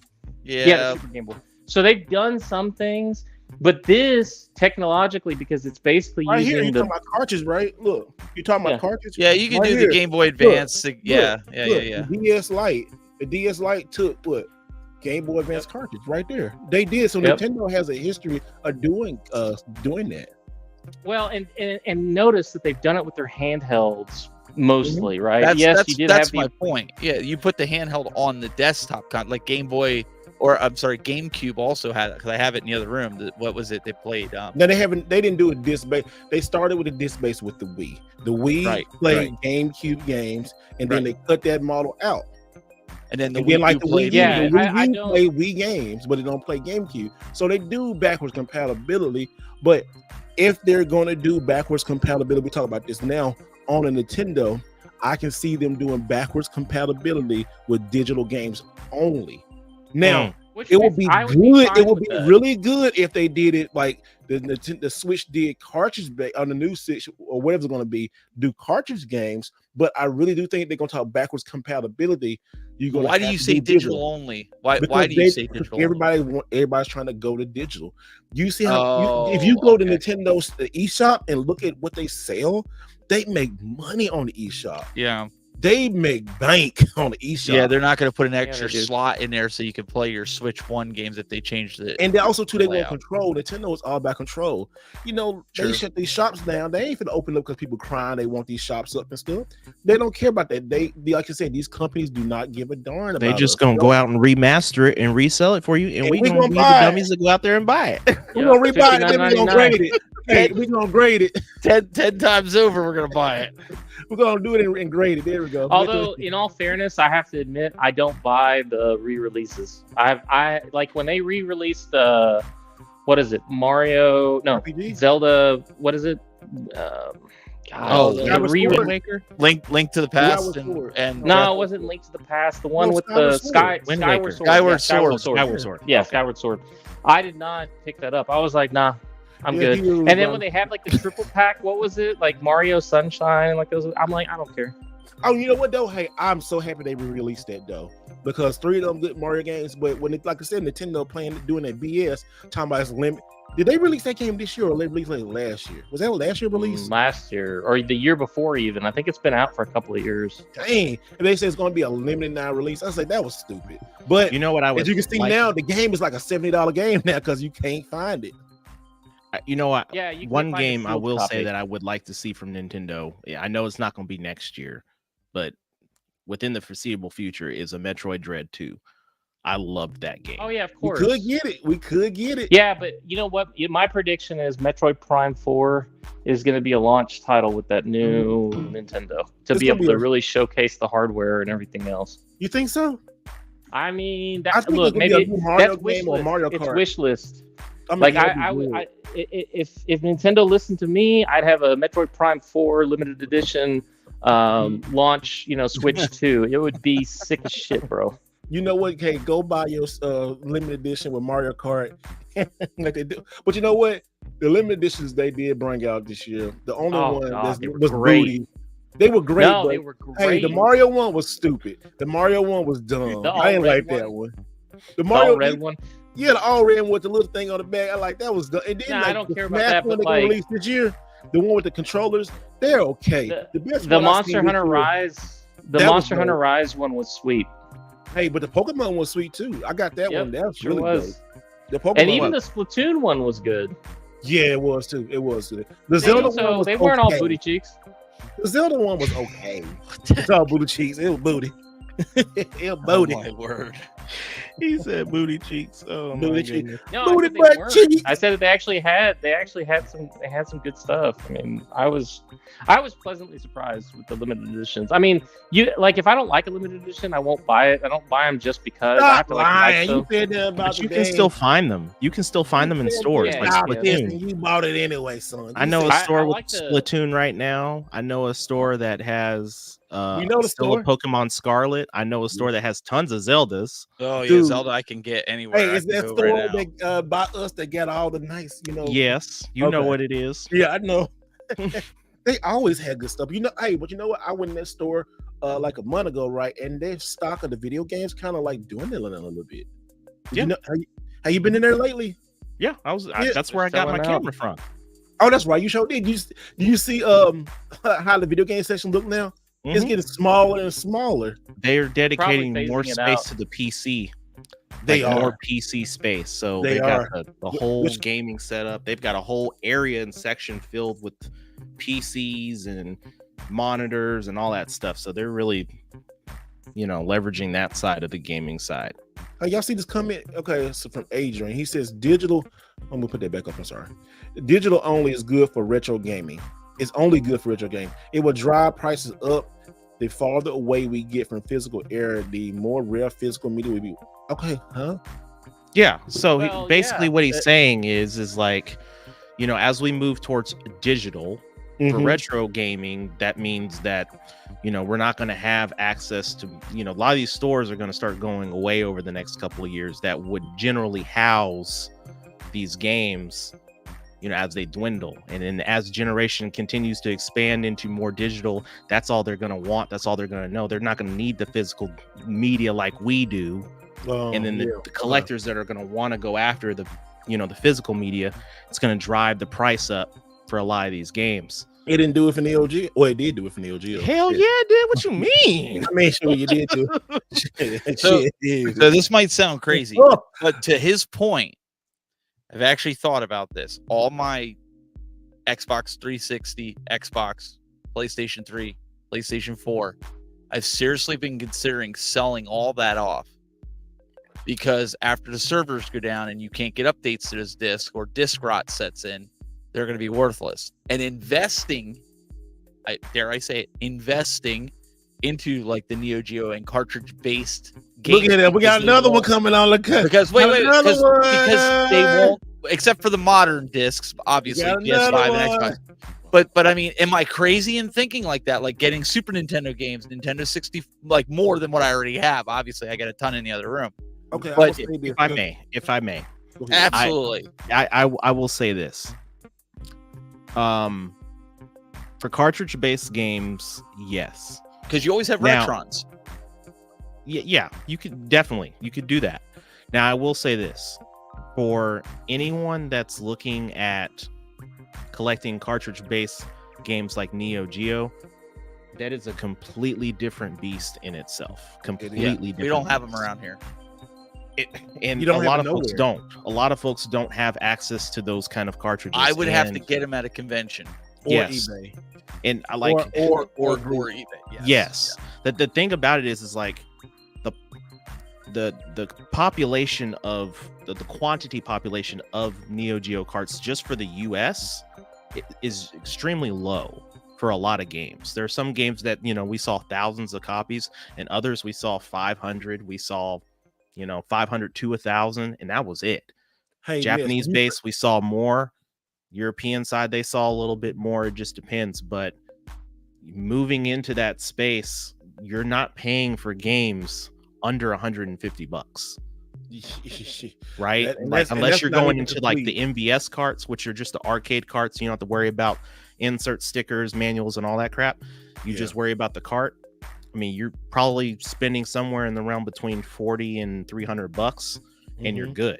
And you can have the entire library. But if you're going after, if you want to be like this, and you want to have all the whole nice kit and caboodle and all that, be prepared to drop the extreme amount of money. Like, I feel for anyone that wants to move into this genre of collecting in the next 5 to 10 years. Because even for me, it would be priced out. Like, because this just popped back up on eBay, right?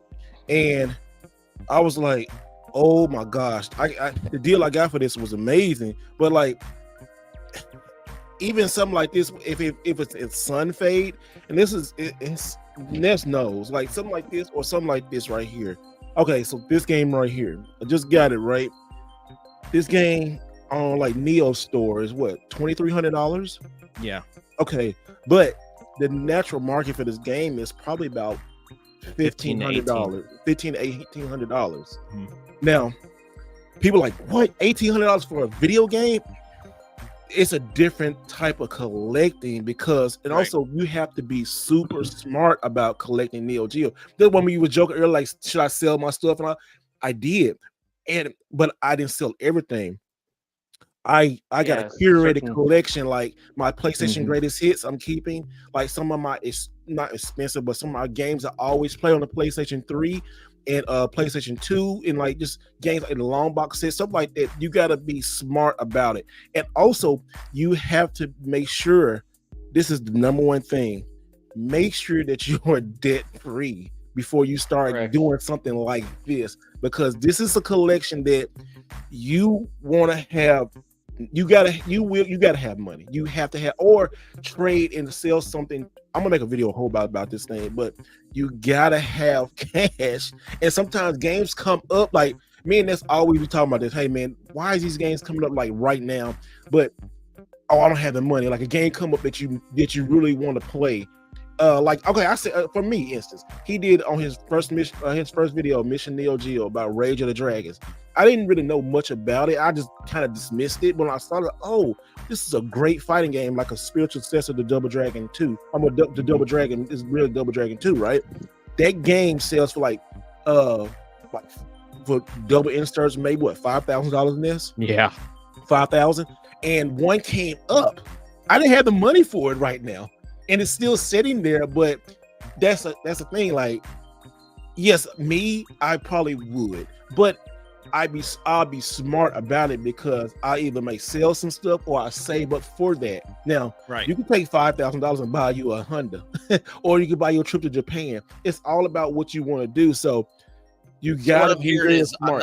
I'm not crazy for thinking like this. No, you're not crazy thinking about it. No. I mean, the running joke in the Neo Geo community, especially for Steve right now, considering he's accumulated so many, is like, man, you really set yourself up for your future investments, right? That's the running joke, because it really is. The games don't depreciate. Right? It's probably one of 3 or 4 consoles in the entire history of video game consoles where the game prices don't drop. And that's where I got it, because I started thinking about even if I didn't go Neo Geo, They let's can't say I be went with, gay. let's say I went They TurboGrafx. can't be really gatekeeping. They are gatekeepers. They said the Neo Geo community can be the most gay. Yeah.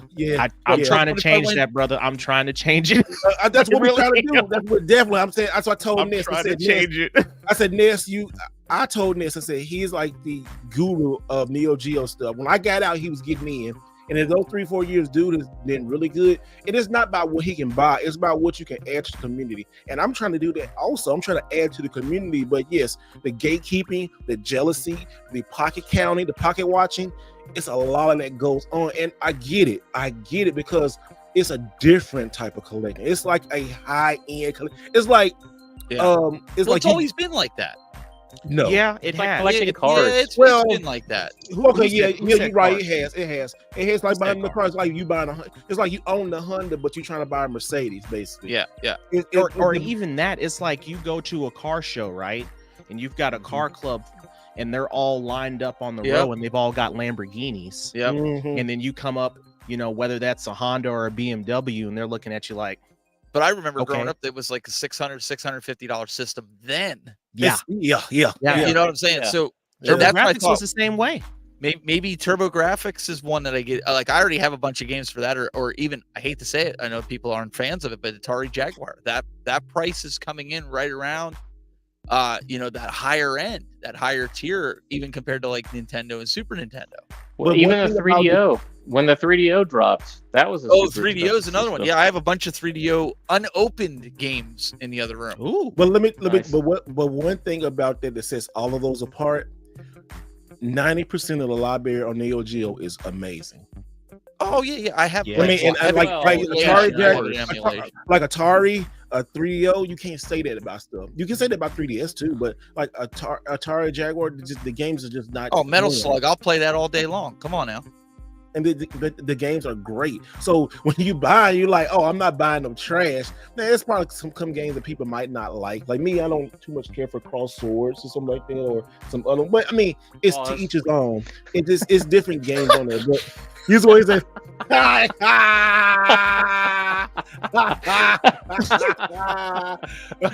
was a good one. So, but to that point, Steve, I don't say all that, and I don't say that to anyone in the chat either, to discourage anyone. If you want to do it, go after it. But I try to be as transparent as possible to say, like, I've known many collectors, especially around the time that I started, that accumulated a lot more games than I did, and then they got gassed out 6 months in. They're like, hey, I've got to let go of the collection, right?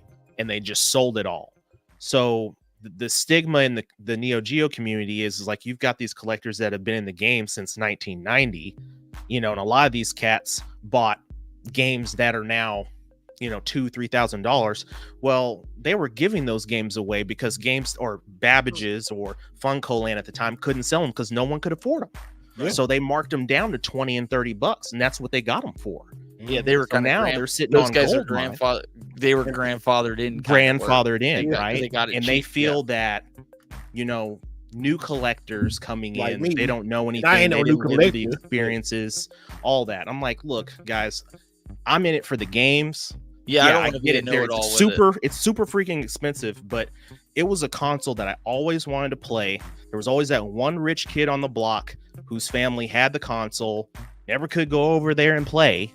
So we just stuck over here in the corner, and a bunch of us played either a Sega or we played a Nintendo, and that was it.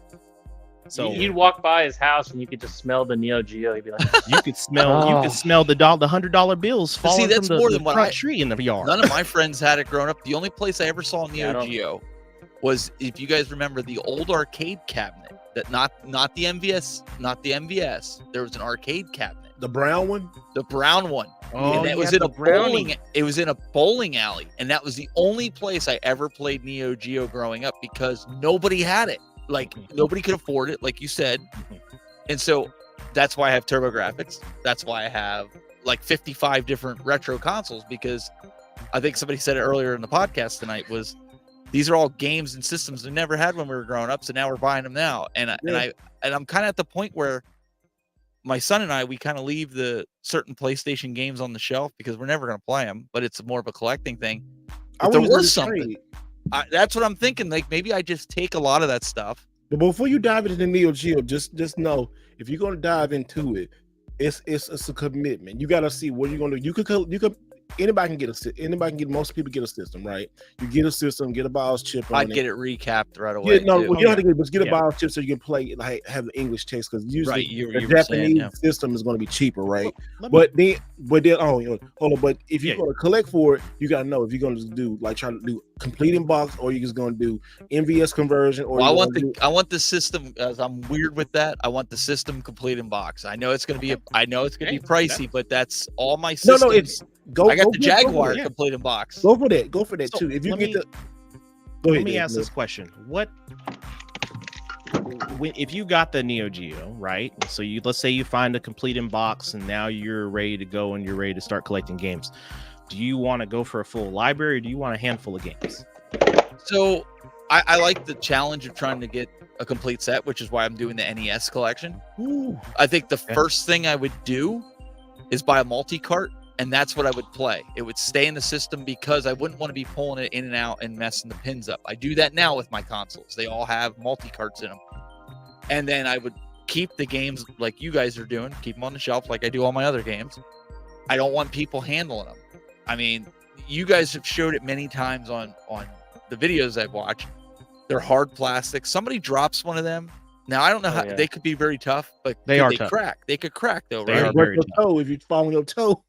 I mean, they're 40-year-old games. Like I don't want people handling them. Like maybe I'm crazy, but no, you're not crazy. You're not crazy at all. To answer a question in the chat, I see what Solar Dare asked, like what other systems came out around the time the Neo Geo. So Neo Geo came out in 1990, the console itself. So the AES term, or Advanced Entertainment System, was coined later on down the road. It was actually called NGH. That's what it was originally called. The Neo Geo Home is what the original, in which you would find that code on every single game in the early titles. Yeah, they got a whole around that time, you had the NES, you had Genesis. So the direct competitors to the Neo Geo were those consoles. And a lot of those advertisements were directed towards adults because, hey, it's big, it's powerful, it's bigger than whatever else you've got out there. We're doing crazy megs and all this stuff. So that's what it was directed to. But the price tag was also just as big as the mouths that they were talking all that mess out of. Problem is that folks can't afford $650 and then $200 and $250 a pop per game. Every time that's like a $2,500 dedicated gaming system today with inflation and all that shit. Exactly. So but they found you try to go and ask your mom and dad for that back in the day, they looked at you be like, I'm not putting a house payment on some piece of crap, plastic I did. box. I got in trouble. I'm like, you better let me ask you guys. So, I did. I got fussed in. I saw that in KB. I'm like, I want this right here. I'm like, you ain't getting this shit. You guys have bought. We got bills. The Neo Geo games that you guys got look immaculate. Like if anybody's watched the videos or if they haven't, go watch them. I mean, they're getting the things in the baggies and everything. Have you ever run across the game that you've paid a lot of money for the Neo Geo and it didn't work when you put it into the system? Yes. But yet it still looked really like, I mean, when you, Ness, I know you go over it with a fine tooth comb, even with Steve. Have you found that? So I purchased a game from a video game store. I bought it, but basically they had posted something on YouTube and I was like, ooh, I need that for my collection because no one else had it. Wasn't on eBay. No one on Facebook had it. So I called the store and was like, hey, do you guys ship? They're like, no, but would be willing to, make an exception if you're wanting to buy a Neo Geo game, because they know, Neo Geo games can sit on the shelf for months, a year, 2 years. They never know. So I bought 2 games. One game was Last Resort, which is a airplane shooter, and the other one was Fatal Fury 2, a fighting game. So before I even put the game in the console, I do a thorough cleaning of the box, the cart, the contact pins, all that before I even put a game into my console. Okay. And I put it in there and I was getting a bunch of screen garbage all over the place. There was code errors. I'm like, oh crap. I'm like, I've got a bad cart. And eventually I got to the point to where I called the store. I was like, hey, this game isn't working. And they were like, hey, well, it tested on the console that we have here and blah, blah, blah. And they're like, have you opened up the cart? Well, mind you, I had never opened up a Neo Geo cart, but prior to this. So that's where I learned was on Fatal Fury 2. So now any game that I get, like especially the high end stuff, a lot of collectors will say, don't open them. You know, you're gonna ruin. I know how to open up a cart now, right? Without damaging it, without breaking pins, without putting creases in the sticker. Sure. So I opened it up, checked the chips, checked the boards. I cleaned everything numerous times, and then finally the cart worked, and I haven't had any issues since. Yeah, I don't know if somebody spilled something on the cart or what, but I say all that for this. What's going on here? What's that? And hey, Steve, do you see Kag's? I'll be right back. How did they get on here? Kag's like, you ain't getting a complete set. There's some that are 60,000 plus. Hang on, bro. Kag. We know that. Hold that thought. We know that. What's he? Oh, I know. There's actually games that are 300,000. I mean, like he charges 300,000. He's asking for so you. Yeah, I know it's not the actual market value, but well, just the other day, we in this group, and a game that we thought we'd never see again popped up. It was in shitty condition, but it popped up. Hey, Kag, I got some things that maybe would be good trade bait for that, like maybe this. Zoom in on that, Steve. or maybe maybe this. Go back to the first one. This little stadium events for you. I'm just saying, like, I know this is probably not worth some of the Neo Geo games. Would you guys say there was a couple of ones that are 100,000? Now, you know what, dude? 300 or it's like 270 or no, it's 300. What was the one that you? Isn't this 20? Isn't this 20 loose? Is this 20 loose? Straight swap for stadium events in probably Ninja Masters, Neo Turf Masters if you find a good buyer for it. Yeah. Yeah, I just don't have a Slug box 2. or anything with this. You can get with that right there. If you sold it, you can get a great ton of Neo Geo games. You just got to find where they get though. If it That's was the whole point. This I think is only like a couple thousand, even though it's complete in box. Is that a real box or a fake box? No, it's a real box. For stadium events, if it was me, I would be trying to trade for one of the super heavies, like the top 5 heavies, because that's a straight swap in terms of price. Because stadium events, if you've got a really, really clean card, if the person would trade it though, because if they have that high-end Neo Geo, are they going to really want? Yeah, but there's a lot of people with the high end that have multiples. I don't know. Why do you keep getting thumbs up on in your bubble? Yeah, why?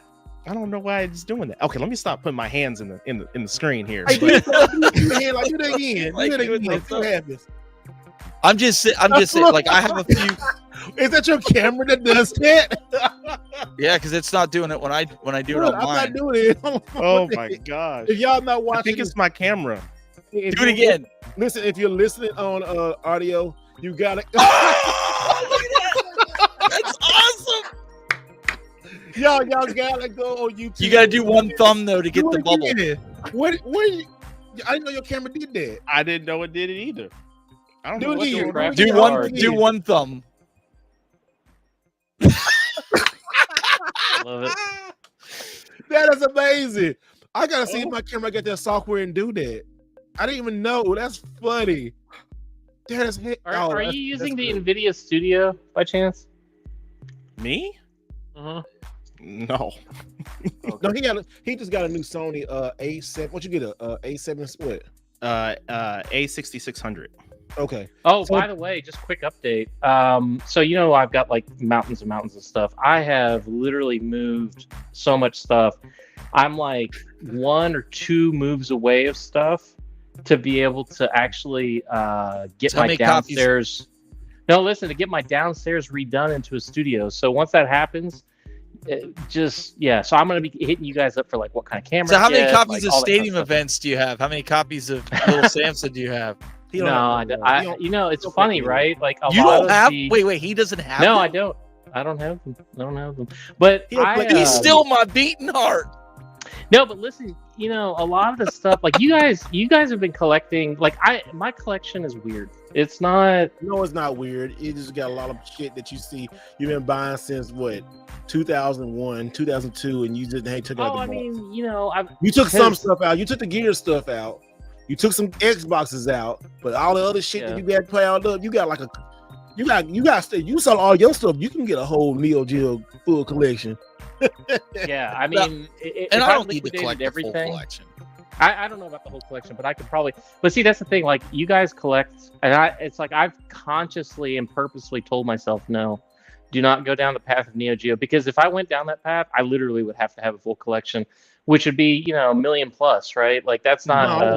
No. Is it not? Steve does too. He has to have nowhere near that. No. Nowhere near that. The top five games are what? 5 figures. Top five games. Figures? You've got Metal Slug 1. That's you've got Ninja game. Masters. You've got Stakes Winner. 5 figures. You've got Real Bout 2. 5 figures. No, not Real Bout 2. Metal Slug.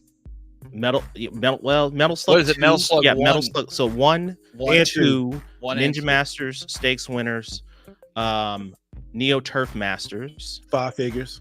So that's 5 figures, and then the astronomical ones would be Ultimate 11, which is the 4th installment of Super Sidekicks, which is a soccer game or football, depending on what part of the world you're in. And then Kazuna Encounter Tag Battle, which is a fighting game, which is what the video I did. Yeah, so that was the video I did that, you know, Neo Store has it for $300,000 right now, right? Because there's allegedly only 6 copies. Euro spine, all that stuff, or English copy. There's only 6 in the world. And then Ultimate 11, I think there's a little bit more than that. About 20, and Ultimate 11 demands, I wouldn't say 300,000, but it's going to demand, like the one we saw the other day on Twitter that guy found in his mom's storage was water damaged, had no manual. The cart was, you know, in a little rough shape. And folks were still saying he could still easily sell it for $20,000 in the condition that it was in. Somebody's talking about 100,000, but 20,000 probably. So those are the 7 games on the console that would probably bring it to relatively close, if not more, to $500,000 to $600,000. Yeah, so I mean, it's still big coin. I mean, like, I'll be honest, it's like I'd rather have the Lamborghini Aventador. I just don't care. I mean, no. It's like I totally respect everybody's collection preferences and what they like to collect, and I'm impressed by the collections. But it's like everybody kind of sits back, and it's kind of like, you know, you pick and choose. Hey, do I want to do this or do I want to do that? Like you were saying earlier, Steve, and it was kind of like, you know, you have your priorities and stuff, right? Like, I would say straight, please. Don't get and here's the thing. Anybody. Before you start collecting, just make sure you have your priorities and make sure you're debt free. Anything. That's all collected. Don't just go out there and buy games and you ain't got no money. Yeah, don't let FOMO put you into the poorhouse, because what's going to end up happening, right? You're going to sell your collection. Well, that's what I was going to say too. Like, I know, Steve, you used to have a lot of these, but like, that's why I do this. It's more fun. Mm-hmm. People come over. You got the arcade vibe. People come in and do that. So I've dropped a lot of coin on this stuff. You guys, I mean, it's not. But you like those though. They're good though. And we like them. We like them. We play them. And I think with enough of the stuff that I have that's not being played. Hey, Stevie, ask you the question. Do you have the manual for Little Samson? I do. It's complete in box. It's okay. CIB. I wrote it in the chat. Okay. It's CIB. But I don't know. With going after the Nintendo collection, I don't know if I could part with these two though. That's why I say, yeah, look, collect for you, not for the community. Yeah, man. Right, yeah, and that's what I'm doing. Yeah. That's I made that mistake when I first got here. I was collecting for other people, and that almost got me broke. Because people will cheer you on and say congratulations, and you don't get this next, and try to pump you up to go get other shit, and then you had I had to and a lot of people go through that. I went through that, and I had to stop and say, hold on, what do I actually like? You know, what do I actually like doing? I like going out the full set sometimes. I do. Just some people just when I finish them, people are like, hey, you gonna sell it? I'm like, no, I'll give you this. I like, okay. But let me ask you, if you didn't say that you were gonna, even though you knew in your head that you're probably not gonna achieve a full set, would you stop buying Neo Geo games if you didn't put it in the back of your head that, you know what, maybe I could achieve a full set? I mean, I don't know. If like I was joking with me and this, I always joke about this. I say if I found those games like in a storage, then I probably would. But Right. I don't know. I could, and you know what? I also too won't rule out me paying $50,000 for a game because I can say like but no, I'm gonna say that just me because like I know my potential. I know I probably can earn enough money to cover that one day. And I say not right now. I just had the confidence of like, you know what, maybe I can do that one day. And it don't scare me because this is a totally different conversation. You know, an easier way to get that collection to a complete collection would be to get a group of investors and say, you know, based off your dollar contribution, this is the percentage of the cartridge and future sales that you would get, and you'd be able to form a little corporation and no, I'm not doing that. There's that one museum, I forget the name. The one they're that on Instagram. The Natural Video Game History Museum? No, not the one here in Texas. It's a different one. The other one that had the world's it just did a video. I went to that one with YouTube was at that. The one that got the Video Game Hall of Fame, and then backstage the Stern, not Stern, but not Stern. I want to think of Stern Pinball. Yeah, I was just gonna say Stern. They have the full Neo Geo library. Yeah, they had like so many collections, complete collections of games. Oh, okay. Maybe it's a museum. I forgot what it was, but somebody in the chat probably said. But yeah, it's in Rochester. Strong Museum. There you go. Yeah, the Strong Museum. Yeah, the Strong That's Museum. pretty awesome. To that point, you know, so we've talked about AES being probably the most expensive to collect for the Neo Geo library. There are other ways. So, you know, you could go down the CD route. Yep. But then that takes us back to how long, do they last another? Yeah, disc rot. Do you have that issue in another 20 years with those games? So that takes us back to the cartridge base where MVS would work. Now, if you're not talking about emulating, which, you know, anyone outside of the genre would say, well, just emulate the games. I've got the whole library, you know, on my Raspberry Pi or my MVSX, which I have the whole library on my MVSX, and I play my MVSX pretty often. Yeah, but that's not especially for games that I don't have. Yeah, I mean, so you know, there's one thing about game preservation and, you know, having the ROMs available for future generations, because as we've seen, companies will say you don't have the rights to this anymore, and even though you paid your money to access it, they take the game away or they take the movie away. Like recently, Sony, people who bought Universal, I think it was, movies, all those movies are going to go away, and even though you paid for it, you don't get to have access to them anymore. So, you know, the game preservation, and some people would say it's called piracy. I'm kind of like, well, you know, I mean, if it's a 40-year-old game and the original, you know, people who own the IP no longer exist, and neither does the actual company that built the game, it's fair play. It really is fair play. It's public domain at that point. I'm not going to teach you how to do it, but you can find out how to do it. But look at this comment right here. Look, he's saying like full sets are reserved for elites and ballers. Normal people like me, I collect my childhood memories and only Holy Grail. I turn to complete sets. That's why the way I get my sweet collection, the crypto bros, it's the Bitcoin boys. The way I can get my sweet collection, I can stare out for hours. I should game on any game I made. Okay. So basically, listen, this is why I would say elites and ballers, because I'm not either one, but I gotta like the challenge. When I did that Sega Saturn and went for that full set in 8 months, it was just like something drives me to say, see, can I do it? You know, impossible stuff. But then, this rock can be a thing.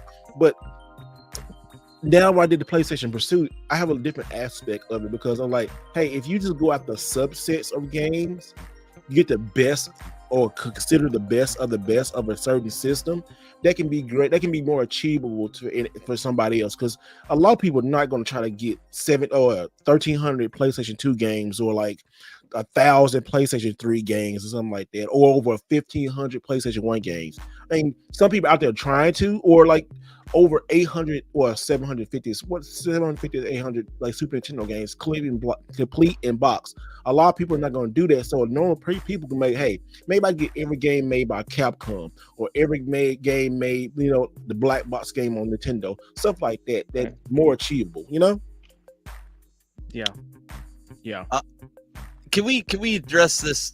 Somebody had put in here about the myth. They say it was disc rot was a form of a myth. So he said disc rot is a proven myth. If you treat the game badly, I don't agree with that. I disagree with that too, because you can't control the materials of a disc. If a disc, the adhesive starts coming apart, if you get some kind of contaminants, if you put it away and you had like oil or something on your hand, I know what he's saying, like about taking care of your discs and stuff like that. I've had CDs that I had as a kid and I've kept them with me and stuff, and they've gone bad. They get these, it's weird, it almost looks like they get water spots on the bottom. You guys ever see that before? Yes. Yeah. That's a form of disc rot, and I've taken care of them. It's not like I leave them in the some parts of the game won't work. Let me put it to you this way. I've got a friend who he's in Hollywood, and he actually worked with like a huge like distributor on Blu-rays and stuff like that. And before they made the transition over, like the DVDs get disc rot and they get it bad. Yep. Blu-rays, especially the first generation, like PlayStation 4 and stuff like that, or PlayStation 3, PlayStation 3, they get disc rot and they're oxidation. Bad. Yes, absolutely correct. It happens. 100%. So anybody, whoever said it was a myth, I'm like, put up your data. Let's take a look, because I disagree 1,000%. And I can. And I've seen it happen to Sega CD games. Sega CD games have it bad. Really bad. It's the material they use. There's a reason. There's a reason why disc-based hard drives go bad every 5 to 7 years, and they tell you to replace them because of that very thing. Like they can go bad with rot, and I people that back up their data onto CDs and DVDs, I tell them don't do that unless you want to lose it, because pictures and stuff is going to be gone. It's going to happen to Dreamcast, but like I said last night, like original hardware, modern original hardware, that's what I'm starting to do now, and like saving my money and buying the things that I really like Neo Geo and PlayStation stuff like that. I might do my PlayStation 2 like that, but it happens. That's why I'm thinking about it. I'm thinking about like a lot of my old disc stuff that I don't really play. Keep the stuff that I do play, right?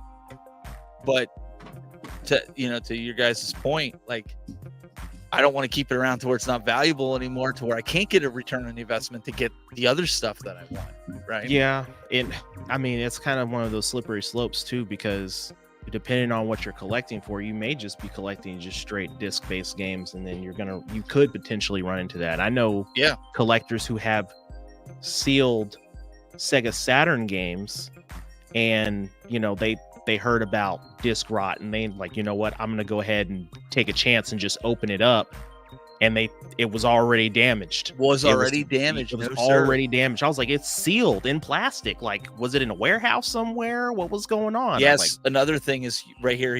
Adrian puts in. He said disc rot is caused by humidity and weather. If you keep them in a controlled climate, nowhere's. Yes and no. You still. Nothing is perfect, right? Like I have them in. Well, it depends if there's any flaws in the manufacturing process. That's the point. My point. Yes, that's my point. Yeah. Because I have them in a controlled environment right now. Like they're in a, it's not too hot. It's not too. You want to talk about you want to talk about that Neo Geo community? You can't have some of them are too scared to even like have some of the spines facing the sun, which is man, dude, don't stack your games. Like hold on, let me show you this. Really? Yeah, like it's like the sun fade is on. Sometimes on the paper it could be unreal, but people don't like that. Don't stack your games like this on a shelf. Yeah, don't do that. You're gonna put because it'll wrinkle the weight plastic. You're gonna put unnecessary weight on vertical. the insert. No. Yeah. Wow. Okay, that's a little bit overkill. Yeah, it is. Like I don't know if I would stack them that way. Anyways, I like the bookshelf approach. That's how I do my games. But if you're going to get into Neo Geo, if you don't mind, like the Japanese Neo Geo games are so much cheaper. Like you can I think it just I like what Alex said. There's not that it's an elite, but like if you want to show your most collectors, like just right here, like this is a best foot forward. See, look, this is Real Bout Special, right? Yeah. So Real Bout Special, this I paid $120 for this. Well, probably no, about $200. How much is Real Bout Special US version? Was that Real Bout Special? So Yeah. that's $300 to $4,500. Yeah, 3 to 5. Yeah, And mostly you're paying for the artwork, basically. that's all you're paying for. Just all The insert, the cart sticker, and the manual. and the manual. Everything else is the exact same. See the manual. Wow. Paper. And so if I get that mod chip in it, if I get Yeah, it with the mod You chip, can then I play it. Japanese, Japanese. European. It doesn't matter. Okay. See, right when you see this Neo Geo logo like this. That dog tag? No. No. Okay. So this right here, this Neo Geo is the that's the Japanese. Anytime you see Neo Geo like this, that's the Japanese. Oh, that's what's on my little arcade That's- one that I have. That's dog tag. Come on, zoom in. Come on, sucker. It might be on manual. Crap. That's all right. I can see it. I can Yeah. see it. And then now, so we show you like this. Now this is English. The way you tell English is like they have you see the Neo Geo right here. 98? That's English. Yeah, no. This got me and this got a story about this. It's so funny though. But yeah, but this is one of the better fighters on their 98. But that's how you can tell. So if you see the box, like you can now 98 on the Neo Geo for Japanese about $200. Okay. You see the difference, and then also see the spines. Yeah. If you see the spines, right? See how different. Right. So, but that's all you want to do. Like some people, like I want English, Yeah. but also too, this would be a stand-in until I can afford, Real About Special on English. Right, but it's still real. But it's still the same game because what's so good about Neo Geo stuff, both Japanese and English ROMs are on the cart. Yeah. So that's what's so special about it. It's so Solar great. Dare in the chat room, dude. Don't get all hot and bothered thinking your collection's gonna go to crap. That's not what I'm saying. I'm looking long term here. I'm looking like 20, I ain't throwing 30 these years games, down Daryl.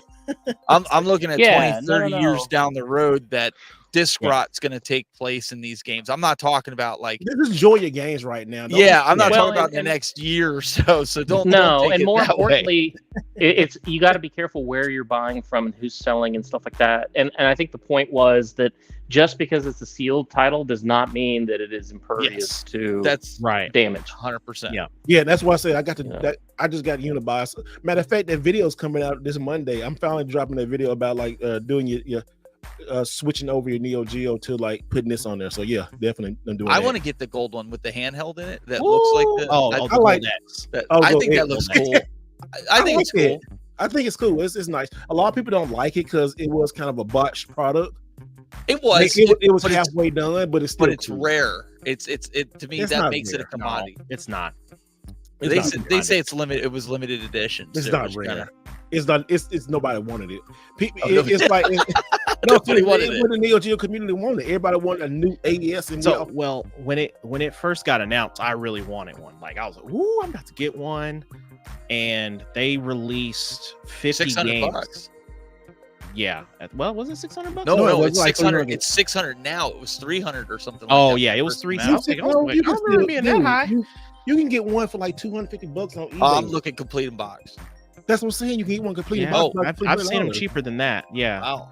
Yeah, There's folks If on you People got saying it Amazon had that are bad selling them. emulation, so maybe I don't want it. Steve don't know how to. It shop, does. man. We gotta teach him. Yes, it does have bad emulation. Like some It of the does. ROMs on there were not good. They were not They are good bad. ports. Some of this stuff has bad emulation. I mean, like it's just what it is. I mean, let's just be real here, right? But Yeah. okay, so here's the question, right? So here's my question to you. If you're gonna go for a gold X, you might as well just get an MVSX and mod it. Oh yeah. Yeah, and get one of those. That'd be nice. And stand up. And you I can- reviewed a. Here you go, right here. Look, he said, "I'm happy with my US Gold system." Go. Bruh. Hey. I want No, I so want to bad. get in. I want to get in. I always wanted a Neo Geo system growing up, just like you guys did. The problem is I can't find them around here. I'll have to wait till convention season to buy because Or go to eBay. It just. it makes me nervous buying a console off of eBay. I'd rather wait to a convention to buy it. Like if you're there and you're looking at it and you're going, You still ain't gonna be able to Steve, tell. buy though, that. still. What's it's that? It's still gonna be hard to tell on that one. I bought mine off of eBay. oh, did you really? Yeah. You- And it was eBay's like it was cool. recapped, remodded, all that. I think that's why I'm leaning toward inbox too. Because usually if you get it in box, I saw one most pop of up the this time- morning for $200 on Facebook. I know Ness probably saw that one. $200? You see that gold system that popped up on Facebook for $200 in the group? Wait, a gold X or actual gold system? I don't know. I'm sorry. Japanese system. I'm so sorry. Japanese. Oh, I was like, bruh, hold on. No. He tells you now. No, hey, it was gold. Now. I would have bought that junk. It was gold. I was like, oh, hey, where me send this money at? You know? No, I like the challenge. And to Kag's point in there, like when he said earlier about you're probably not going to get the whole collection. I think just having that mindset, just like with the Nintendo, my goal is to get the whole collection. But if I don't get it, it's not the end of the world. But the goal is still there, right? Like you're going to attempt to try to. It gets you motivated to look for stuff. Yeah, how many carts do you get left for the Nintendo? Probably 300 and some left. Oh, you can do that. You can do that. You already got the main. I'm about halfway there. I even got some bang. Well, you were with me, Steve, when I got like Darkwing Duck. I got some the bangers at the conventions this past year. So Bucky O'Hare. I got a lot. Like I think Bonks is one of the really big ones I need to get yet, and. No, I got DuckTales too. You have the really big one. You have Stadium. Yeah, I have Stadium. And Little Samson. Okay, but still, you've got the one that a lot of collectors go for, a full, licensed NES set, and they skip Stadium events because they don't want to spend. Well, it's hard to get. Yeah. But congratulations, you got it. Yeah, dude. That's what I'm saying. Like I want to stick with the cartridge base because more and more I'm playing this stuff. And Steve, you're right. Like I've been thinking about this a lot more too. Like the disc-based stuff. I know emulation, but like mods for systems has got so great. Like my Sega Saturn is great. The Dreamcast is great.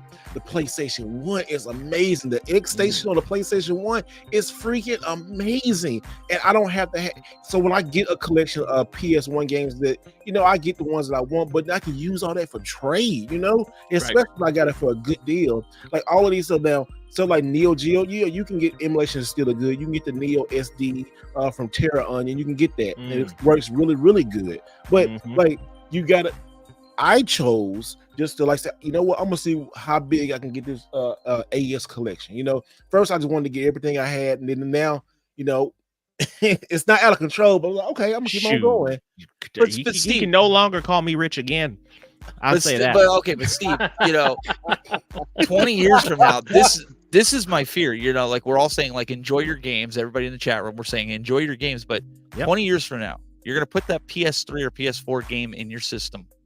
And it's going to say it cannot play it because it needs this update, and it won't get it because the server's not there to pull it down. So now you have basically a coaster of a game. That's where emulation comes in. It. I get I get that, but I'm saying that's where if I traded it 20 years prior, and I got a Neo Geo, you stick that game in 20 years from now. It's going to work. You're going to play the game. You're not going to have a pad. True. Look at like the original Apple computer, right? Like that. I'm just saying that's my fear, Alex. I'm not saying it's going to happen. No. I'm just saying that's my fear. But what I'm saying is let's look at some historical examples. All right. So just to kind of see what could possibly happen, you look at the original Apple like 2E. Right. If you got a brand new one of those in box that was stored and everything else, and you pulled it out and you can just turn it on. Hundreds of thousands of dollars. I mean, like that thing, it just is worth so much, especially if it's in that condition. I had a Lisa. Whether it's functional or not, ultimately it's kind of like, Like if you had a pristine sealed copy of a game that had disc rot, for example, 60 years, 100 years from now, it'd still be worth something for the simple fact that it's so old and rare that it would maintain an intrinsic value. Is it a functional thing?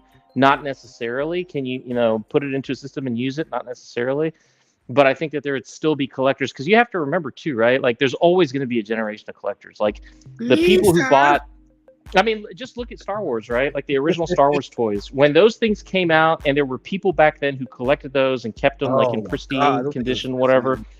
That's all fine and dandy, but you look at like the 25-year-old person that's collecting Star Wars that happens to have money. They're buying that stuff from them and putting it into their own collection, So Think about how you will still have this stuff just because it's got the original packaging and the original disc and the original control, like the inserts and stuff like that. People will buy it just because of the nostalgia and the fact that it's like, by that time it's like 60 years old or 70 years old. They'll Almost buy 20 years ago, I had an Apple Lisa complete in box. I had gotten at a yard sale.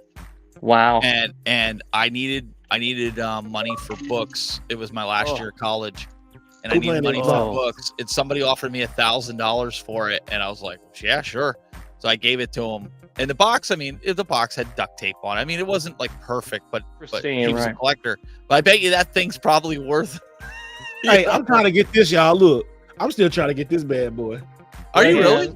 I want one of these. I don't have nowhere to put it at, but I always wanted this. It was a full 6 feet long. Wow.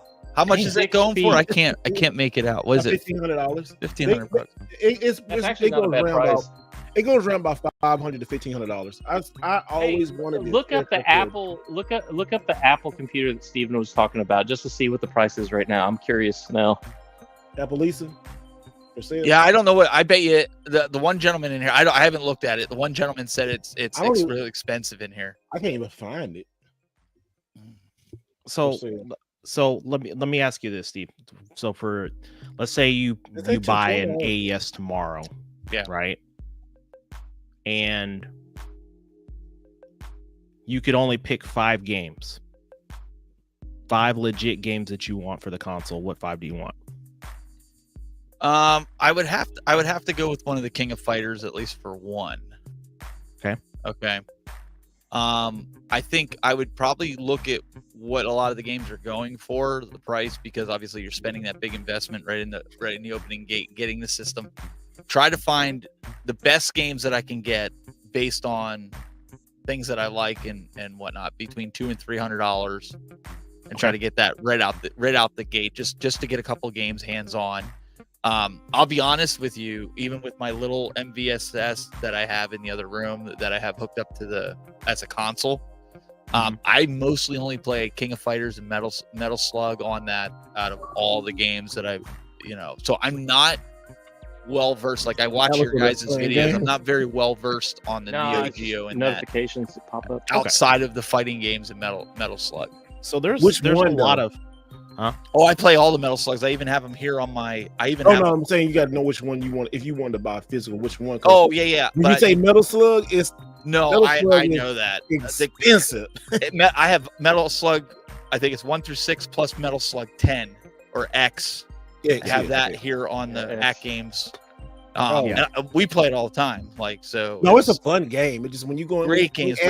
Which one you're going to buy, you got to really study. I would say if I could get a Metal Slug $500-600, the cheapest Metal Slug that they have, I would do You're that. Not doing that. You're not getting Metal Slug for $500-600. Hell no. I don't know if there's a cheaper version one. Yeah, MVS you could get it.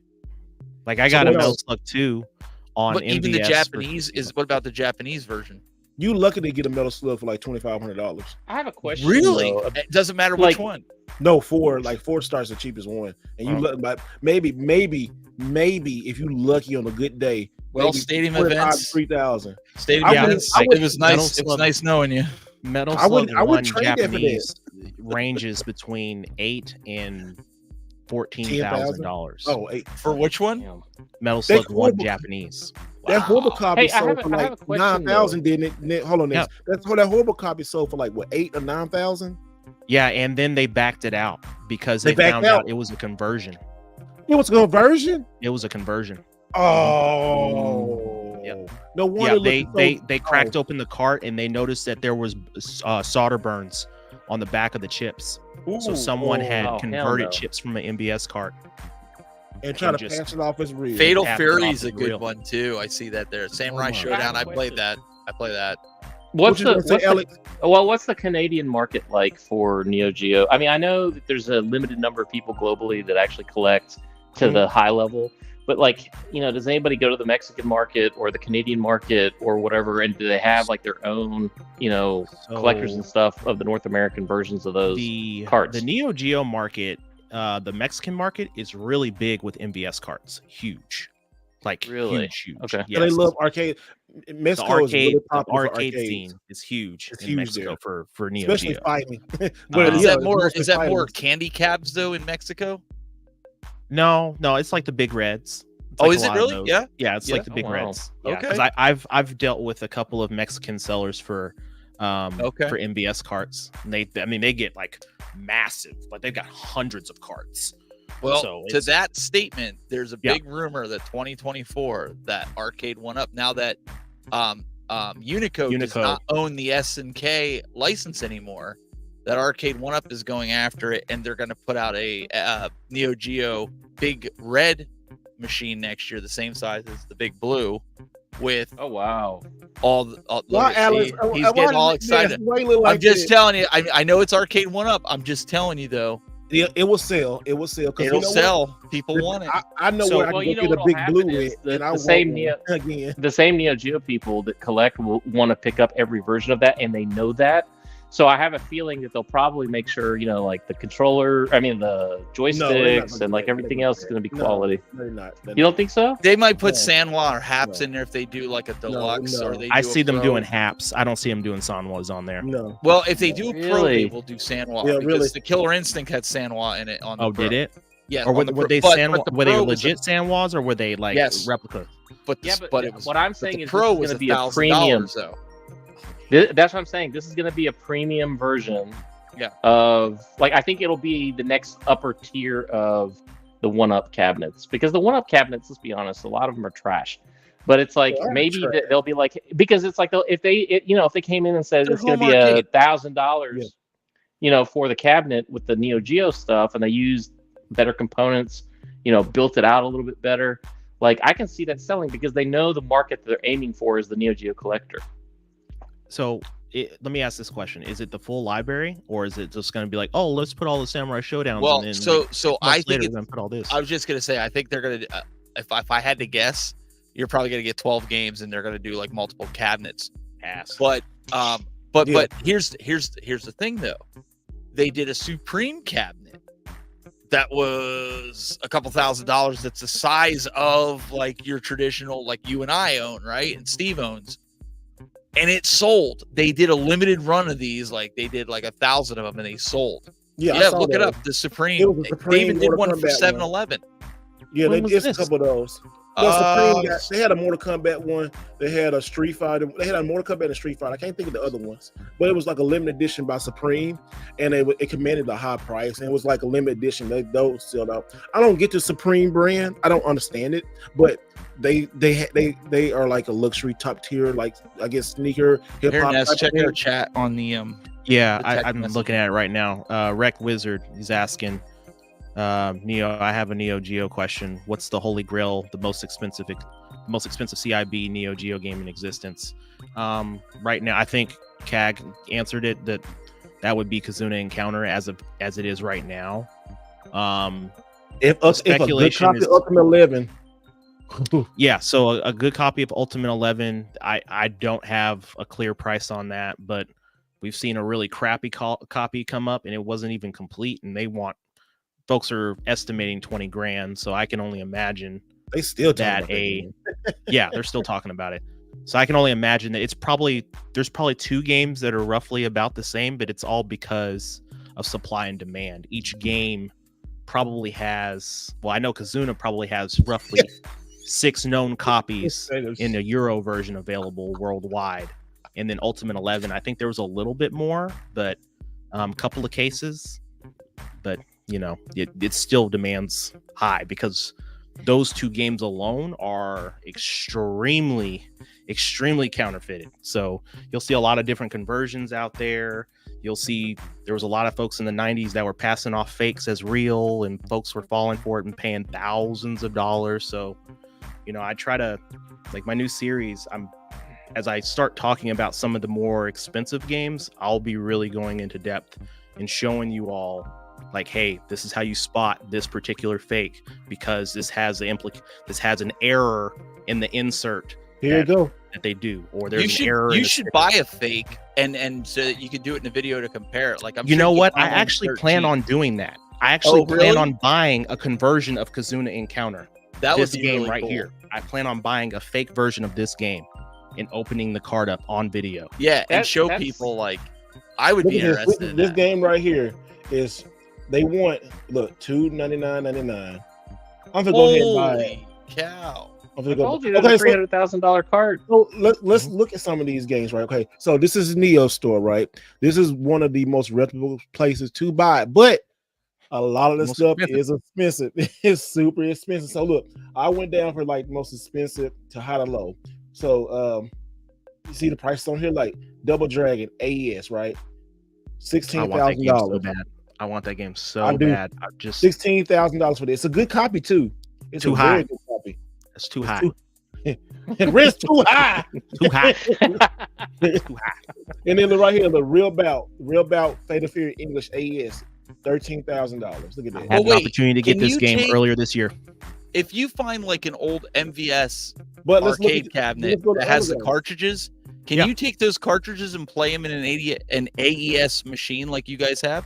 No, you cannot. So what they did.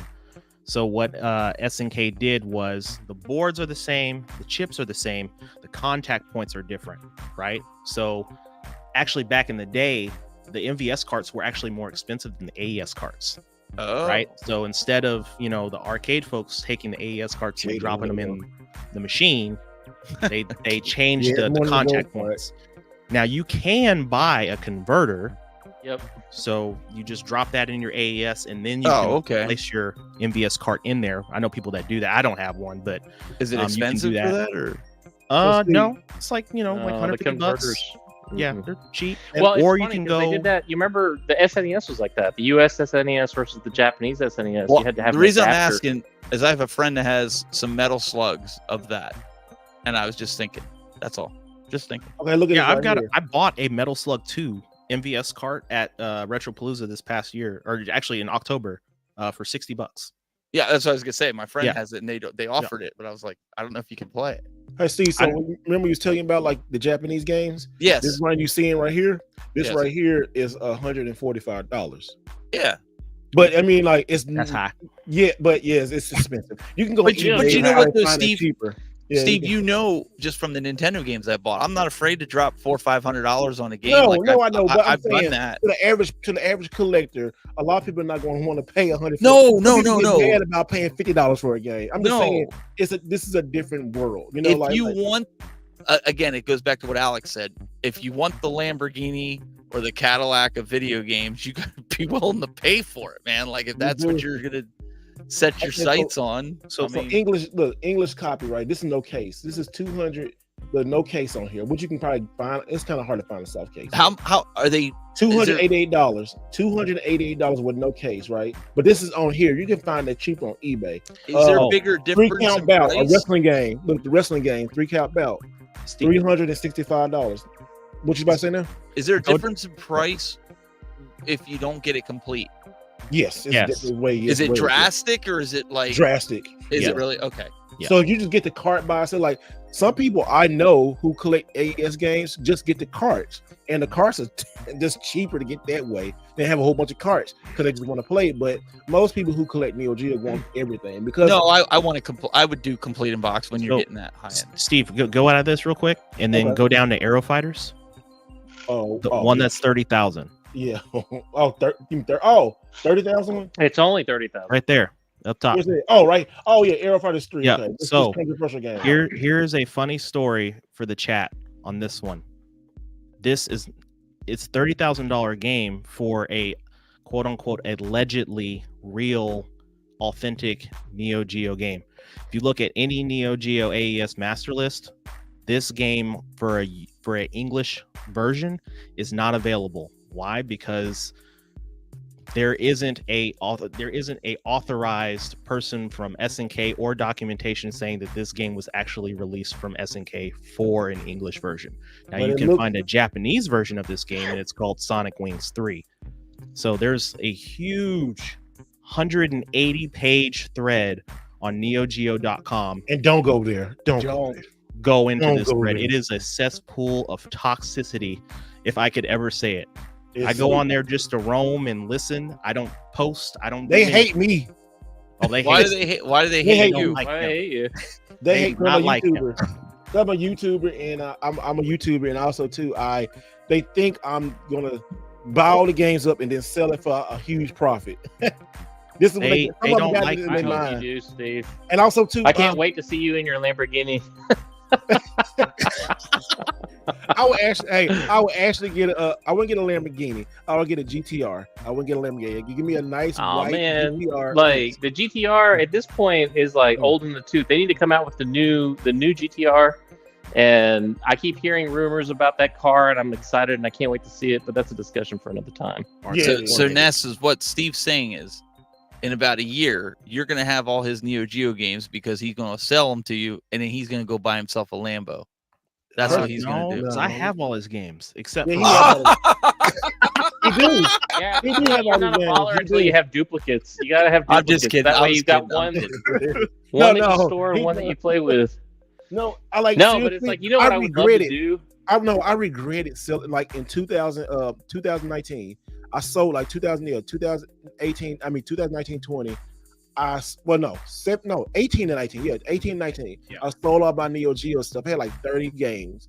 I hated to sell those. That's the one, when people say, "What do you regret?" I always regretted selling Neo Geo stuff because I know the pain of trying to get those games. And now that I got them back, and when the video come out, you'll see why I was able to build so quickly. But even me and Ness talk about it, it's timing. This has been really good luck and good timing. Yes, and I know we said it in the video, but like, and not to coin yo saying, you actually did it the right way. Now,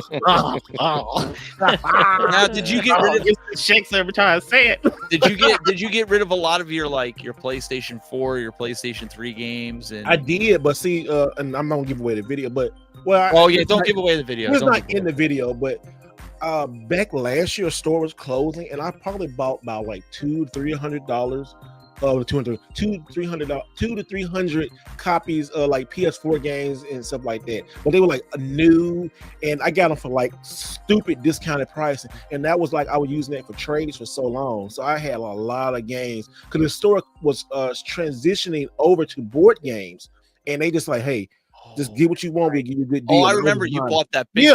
Yeah, I remember I watched the videos. Yeah. You bought a ton of stuff. Yeah, I bought a ton of stuff, and then like I just have a lot of trade stuff. And the PS4 games I have, I still got like about 150 PS4 games. It's the games that I like. Like I kept a lot of my fighting games because I love fighting games, like shooters and some adventure games and stuff. But like the RPGs and stuff, that's gonna take a long time, but they also work a lot. I don't want to sit there and trying to play a PS4 game, even though it's only on PlayStation. I'm gonna have the patience for that, so I just let that go. It's a trade for other stuff, and it's worth a lot of money. But yeah, that's what I did. I invested. Okay. Well, I didn't invest, but I got. That's those the reason games. I bought this. I'm not into RPGs or JRPGs, but I bought it cheap. And that's not that's not an RPG game, man. I thought you said it was an RPG.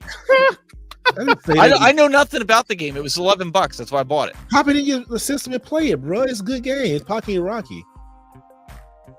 We got a somebody also told me it was a JRPG. Who told me it was a JRPG? So I was like, I don't know. Steve probably. What's somebody say? Game Attorney's asking, do you guys play your AES on a CRT or through some sort of upscaler on an HD TV? So for me, well, I can do both. Like I can either do it on my CRT. My CRT is kind of on the fritz, so I don't really mess with it too much. But I use actually a SCART cable for mine. And then I hooked that up into my RetroTink 5X. I play mine on. Yeah. If let me see, I don't think I can see it probably, but okay. So this is a CRT right here, but behind it, right there, is a Triniton. Nice. Not CRT, but the broadcast TVs. What they call them? I can't think of right now. But one of those broadcast. TVs. Yeah. Like I go. What is it? The PVM. PVM. There you go. Yeah, those are the good ones. Those are the ones you want to play your needs. Yeah, it's like a monitor. Yeah, I got a PVM. I got this PVM right here, which was really good. It's made by Sony, but it has the Olympus. It's the OVE 203. I'm gonna see, can I pull this up? Olympus OEV. But yeah, let me see, can I pull it up? And then he plays it on his PlayStation Portal. I wish. I like the RetroTink for mine. I just, I've got this big ass screen up here, so I'm just like, man, I just want to see it just. Okay, yeah, this is it right here. Doesn't stretch it out or anything like that. The retro tint keeps it within, in all its pixel glory. Yeah, man. Scan lines and all. This is it right here. This is the screen I have right here. This right here. This Trinitron right here. I did see they were releasing the 4K Yeah, version. this thing is nice, boy. This thing is so good. It's beautiful. It's so beautiful. What are the dimensions on it? This is a 21. I think it's a 20-inch. I bet you that thing weighs a ton, though. No, it's top heavy. It's very top heavy. Oh, really? Yeah, it's top because it's a they broadcast were monitor. It's a broadcast monitor, but when you tune the picture in perfect, and I still haven't tuned the picture in perfect on there, but it's I had nice. small ones that I used to use for Skype back in the day, but they were small ones are really, really nice, man. Well, that's what I had. They were all connected. How much these things cost too? Look, these things like $600 something right now. Oh yeah, they're not cheap. They're expensive. They're expensive TVs and stuff, but a lot of people want these right here. All the retro game collectors, they want those TVs. They do. Yeah, retro game collectors do want those TVs, bro. They want those TVs bad. We want it with component and composite. We want it all. No, the last of the Sony CRTs, they came out with a 34-inch widescreen. And I don't know what the ratio was, but I mean it was a wider screen. Anyway, it's like that was the last CRT I had, and I'm kind of sad I actually got rid of it because it would be awesome for. Hey, did you know you can put your PlayStation Portal inside? Well, I guess. Well, not really. No, you can't. I tried it. I tried it. Don't even do it. Captain. It's not. You can't go to. Do they not have a carrying case for it yet? No, they don't. You gotta get a aftermarket one. Of course. Sony kind of halfway did this release, right? It's like I don't know. It's a $5 LCD screen that runs 1080p, and they broke a PS5 controller in half and glued it on the sides. And they'll buy this for $200. I mean, I'm telling you, that thing probably costs $10 to make. And it's 15 maybe. And it's Android based too. This is all the Android tablet right here, and the screen is nice. This is Android. This is straight Android tablet on here, and it's nothing. I don't know. I like it, but it just. I would suggest nobody buy this unless you really know what you're doing, because a lot of people. There's going to be tons of these returned to Christmas because kids are going to be like, "I want a PlayStation 5." Well, we got you a PlayStation 5 portable. No, you didn't. Yeah, I know it is. That's exactly what happened. I never even thought of that. You know that's coming. You're going to buy these things for $50. I promise you. GameStop will have 500 of them on January the 3rd. Good. I'll buy one and I'll keep one in box, and then I'll grade one. There you go. There you go. Winner, chicken dinner. No. Hey, somebody's grading one of them jokers. Somebody is great. God. I'm kidding. You know what? Honestly, grading is a scam. I think grading is a scam. I'm done with the graded stuff. I'm done with the grading stuff too. It's a scam, bro. It's like, hey, I bought this $50,000 game, and then they're gonna grade it and be like, it's an 8.4. I'm like, bitch, I just spent $1,000 for you to grade this. They tell me it's an 8.4 on a $50,000 game. You can just jump off a cliff and die. I never graded. I didn't spend anything like that. Somebody clip that one. That's funny. I sent all my games in, and it was cheap. So I was like, you know what? I'm good. I got all the games that I wanted graded. You're like one of those done. YouTube people that gets the stuff where they please put our stuff on your channel and whatever. You know what I'm saying? Like, you got a backroom deal. Not everybody gets that. I'm not going to get the backroom deal on that. It wasn't me. They didn't send me nothing. I'm a small channel Steve, right now. Whatever. Didn't he get 35 free grades or something? It was something like that. I don't know. Hey, I can't help it that Wallet contacted. I mean, I'm not. Hey, they contacted me. Hey, I'm just saying it's different. Me, said, you want to try them? I said, yeah. And I just say, can I just try every case? And they say, sure. And they took care of me. He's like, yeah, I'm going to give you all the most expensive games I have, so then I could flip them after you grade them. Look, some of you fool, Goku. You fool.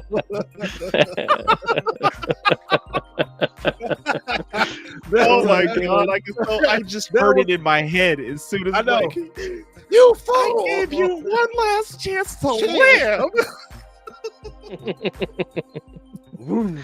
Oh, gone in the instant. That was great. Shit. But yeah, we probably gonna try to start ruling the ship. We're starting to land the plane, guys. But it's been good. We talked about We talked about like just people going crazy, the tribalism in video games. We kind of console warriors. It seems like it's not going to stop. One last thing I do want to talk about is coming Tuesday. Pause. GTA 6 announcement. Ooh. GTA 6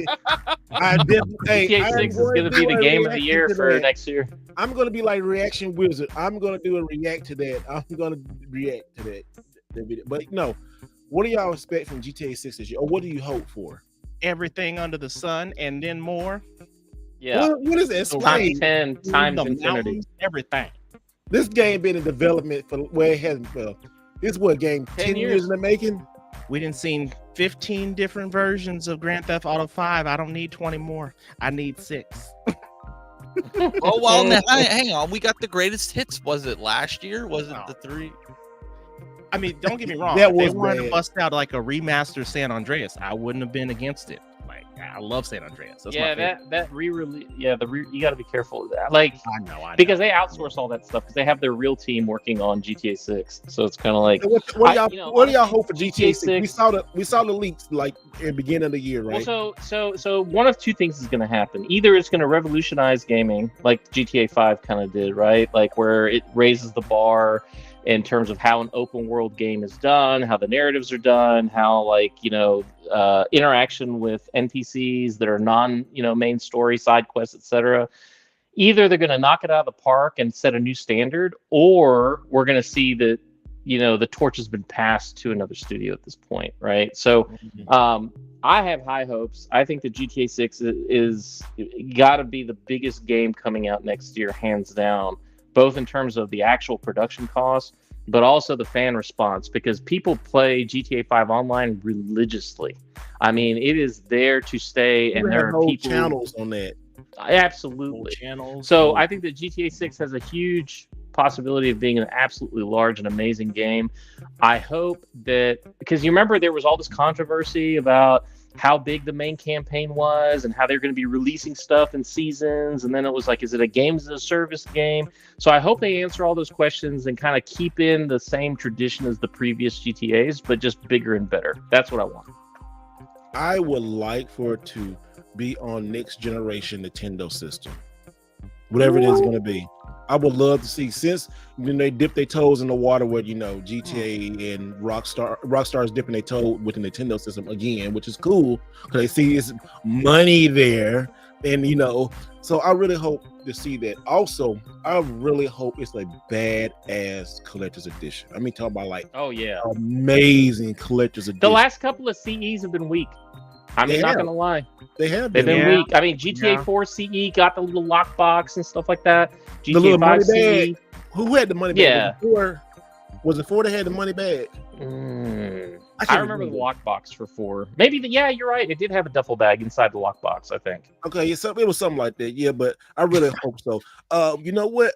I think, I don't know, but I really do think AI is going to change this game. Like GTA 6. I think real-time AI is going to change this game. It's going to be one of the first games that's going to have real-time AI that's going to be like, it knows what's going on in social media and all this kind of stuff in the world. Skynet. Yeah. I think that's going to happen. Virtual drive-bys and stuff like that. All of a sudden, dude's getting like jacked. It's like, you know what I'm saying? It's like all of a sudden, it's like, you got like GTA Online, you're talking smack, and all of a sudden, you got your like, your people and their people, and it's like they like blood wars out in the streets and shit like that. If they did something like that, like a antagonism like kind of system thing, I would, I'd be all over something like that. You know how like Animal Crossing does? Like if you don't play Animal Crossing for a while and come back to it, they be like, where you been? Your crops are messed, your yard messed up. You got roaches and like and all that kind of stuff like all that stuff. I think that's gonna be to another level of what GTA 6 is gonna be. I think that's what's gonna be.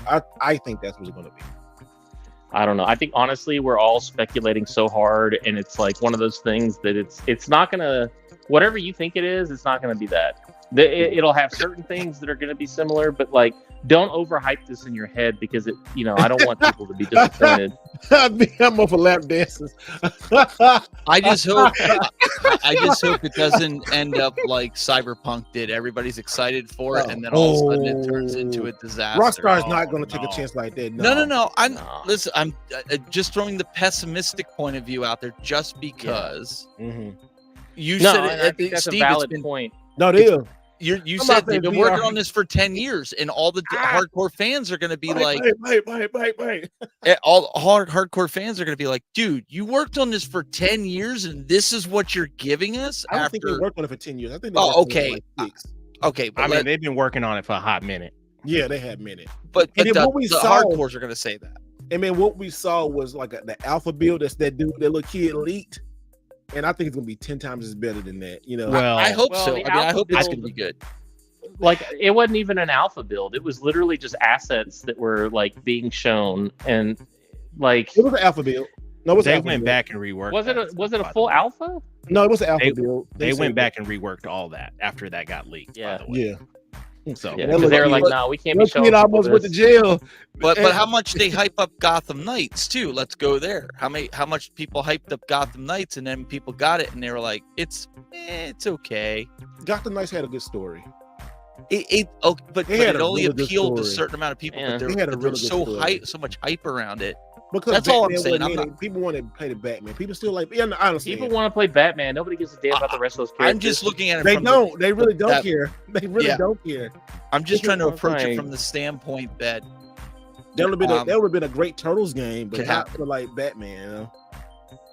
Just thinking the new Turtles game. We get the next Gotham, like whatever, with Batman. Is the protagonist and all that stuff. It's next gen only. Blah blah blah. Like, that's the game that's gonna sell. Yeah, like I said, Gotham Knights was a decent playthrough. I'm not saying it was. I'm not saying it was bad. I'm saying is I think it didn't live up to the hype that they put out. Yeah, and also too, there was performance issues on the consoles and like all this other stuff. People were like, "Why is it playing like this? Why is it running so crappy?" You still can go to GameStop and get Gotham Knights for 75% off. I know. I was trying to get the collector's edition, and they were out. Let me ask y'all this question: What's your out of all the Grand Theft Autos? What's your favorite one? San Andreas. I would say San Andreas. San Andreas. That's what I'm talking about. Vice City a close second. Vice City was good. Yeah, it's all right. But no, San Andreas, I think that for me personally, because of where I was mentally and the age that I was and all that stuff, because it caught that vibe, right? Like that 90s vibe with like Ice Cube and like Dr. Dre and like all, it just hit a certain kind of way. Snoop was in the game. So good. Yeah. Wait, which one was the PSP version? I have the PSP as well. That's Chinatown Wars. That one's pretty. That one was pretty. That was Liberty City. That was Liberty City, right? Liberty City. Liberty City too. Yeah. Oh yeah. That was pretty good. It wasn't. I mean, for portable. Chinatown Wars was on PSP and DS. You know, another game that didn't get enough love that I liked was Sleeping Dogs. It was okay. It had potential. Just came out. It just couldn't. Okay, so when Sleeping Dogs came out, you had GTA. Then you had True Crime in the right times, but that was PS2. But you had Saints Row, and Saints Row, Saints Row was it the third or the first two? Like the first three were great. Yeah. But then it came out around then, and it was like at the tail end where people got enough of those type of games. Even the Godfather was trying to be like that. You had the Godfather, and you had like Kane and Lynch and all those games like that. So all of those games around that same genre was just a burnout. They got to the race too late. Because Sleeping Dogs was good, but it got there a little bit too late. I liked it for the martial arts aspect of it. That's what drew me in. Like, Saints Row too. Yeah. Well, it's like the John Woo movies from like the 90s. Like that's the vibe that you got. Yeah, that was the vibe. Hey, that Stranglehold game is Stranglehold is great. Is it? I haven't played Stranglehold. You haven't? Get it on PS3 or Xbox 360. It's still pretty cheap, but it's good. I'm about to try that. You get the limited edition one with the movie, because they have one. You can get a John Woo movie. I don't know. I think it's got Stranglehold on there. I think it's Hard Boiled. I think it's. Hard Boiled is a good movie. Yeah, I think Hard Boiled is on the PlayStation 3 disc. And I think the one on Xbox 360, the limited edition, I think it's an extra disc to come with it. I'm wrong. If somebody correct me, but somebody said that the Getaway too. You know, all those are like the Getaway and stuff like that. Ooh, Bully's another good one. Bully's great. Man, they never made a sequel to that. Like, why not? You know what I'm saying? Like, that should have been perfect, a game. Though. Bully was not perfect, but Bully was good. I miss having that. Can you imagine if we got a brand new Manhunt? Oh. I mean, it would be so graphic. Like, it would be so graphic because of the ability of the engines and the hardware and all that kind of stuff. Watch Dogs kind of reinvented that. Watch Dogs. I have it for PS5. I like the game. Legion, Watch Dogs is fine. Hitman 3. Hitman 3 is good too. Yeah, Watch Dogs. Watch Dogs was good. Watch Dogs Legion is it's like some of those games, like they hit light in a bottle and then they try to make it again and it just doesn't work, you know? Well, a lot of these games are copycats of other more successful games too, which is why they didn't get the love, because when they came into the market, like you guys were saying, it was already saturated. Midnight Club. What? You said Midnight Club. Yeah, Midnight Club. LA Noir by a Rockstar was a pretty underrated game. Yeah, it's still a good game. They made some games that I'm just like, why was there never a sequel made, or some other game within that same universe or whatever? You know what I'm saying? Like, they could have done so much, but Rockstar. You know, we got Red Dead Redemption 2. We got 2 was great. Okay, so 2 burnt me out after the main mission, and after dude, he go on the mountain and all the kind of last fight, then you start off. That it's like they went here and then it just like dropped back off. I'm like, okay, you had me right here, end it. But then like, we got more stuff. Like I like, all right, who's the other character? I just stopped after that. It just you know what I would like to see. You know how I don't know how familiar you guys are, but during the 1800s, like the outback in Australia was kind of like the Wild West. And doing a Red Dead Redemption in Australia, I think would be sick. What? Yeah. What? Yeah. Look, to make it easy for you, there's a movie that you can watch that kind of puts things in perspective called Quigley Down Under. It's called Assassin's Creed. No. Yeah. No. But it's like no, not Assassin's Creed. No. Red Dead Redemption, but in Australia. I know that's what it's called. It's called Assassin's Creed. No. I think you know what.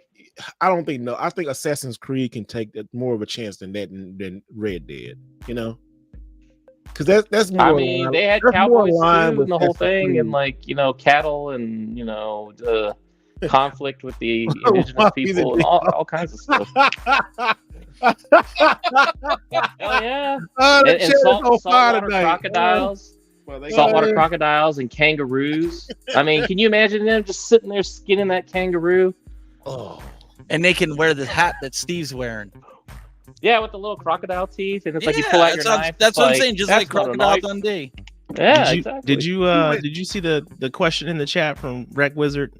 What did he say? No, he said, "Whatever happened to the rumors about Rockstar working a medieval style GTA Red Dead game?" That's what he was talking about. Oh no, I hadn't heard anything about that actually. Somebody said they'll fight a kangaroo. Yep. BB. Hey man, and those kangaroos get all bowed up. Have you seen a fully grown adult male kangaroo? Yeah, dude's got like pecs and everything. Yeah, they will jack you up. Yeah, they swole. They be posting all. You want to fight? Come on. Remember that dude? He got that dog video, and that dude punched. He had the dog in the chokehold. The kangaroo had a dog. Oh yeah, he two-pieced that kangaroo and then ran off. He was like, and the kangaroo like, "You hit me? Did you just hit me?" The kangaroo like, "What?" Just think about all the poisonous spiders and snakes and like box jellyfish. Look, somebody Great said whites. the people in Australia are black. I don't think that's gonna work out. No, that ain't. Yeah. Well, the Aboriginal people of Australia are their own ethnic group. Actually, they're not. They're their own separate ethnic group. They still got color. So Well, so did Indigenous Americans. I got right, swallowed. like the native. Yeah. Here. Who said the first Aboriginal assassin? But nah, man. what is it? But yeah, man, I don't know. There's so many good games coming out next year. I mean, GTA 6 is going to. I'm just like, I get so happy. Like, I think, oh, GTA 6, what is it going to do? Man, I try not to get so excited about it, but then also Nintendo, you know, Nintendo February is already stacked, right? For Final Fantasy. February is stacked already. It's just like last year. With a Super Princess Peach coming out and Luigi Mansion and then some more games. Oh my gosh! Like you know what? I guess we can land the plane with this though. I hope Xbox in 2024 really like shows up and show out. They had like this year has been really bad for them. They've been up and down. It's been a hell of a road. The last 13 years has been really bad for them. Stop. I mean, I love Xbox, and I'm being honest. It's like, you know, hey, what? Listen, it's still the best shelf I ever owned. Okay, so just this design, is still the best shelf I've ever owned. Come on, Xbox been stumbling and bumbling out the gate. They had a great year. They had a great thing for 360. 360 generation was great, even through all the stumbling and bumbling. So if anybody can make it again, it's Microsoft. But yeah, that's crazy. You know why, Steve? Hold up. You know why the Xbox 360 was great? Because guess who was in charge back in the day? I know. Peter Moore. Yeah. Peter Moore knew what was up. Everybody that's come after him has been just a cheap imitator. No. And Ness thinks I'm kidding on this shelf thing here. I'm gonna send it in the chat here so you can see his reaction when I show him. We gotta have Terrence Howard. We gotta have Terrence Howard in GTA 6, man. We gotta have GTA 6, man. No. GTA 6, man.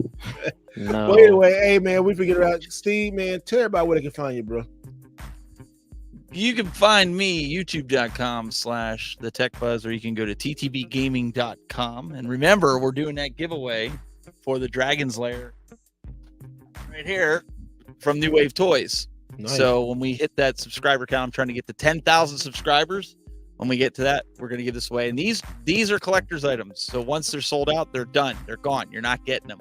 eBay's right now selling this out of box for $200. So this is going to go to some lucky winner once we hit the 10,000 subscribers. You're what, 8,000 now?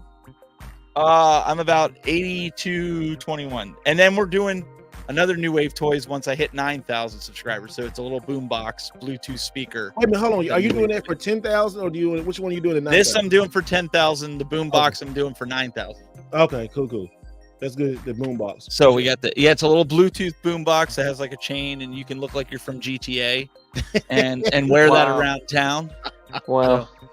Well, that's awesome. All right, the doctor's in the house. Mr. Light himself.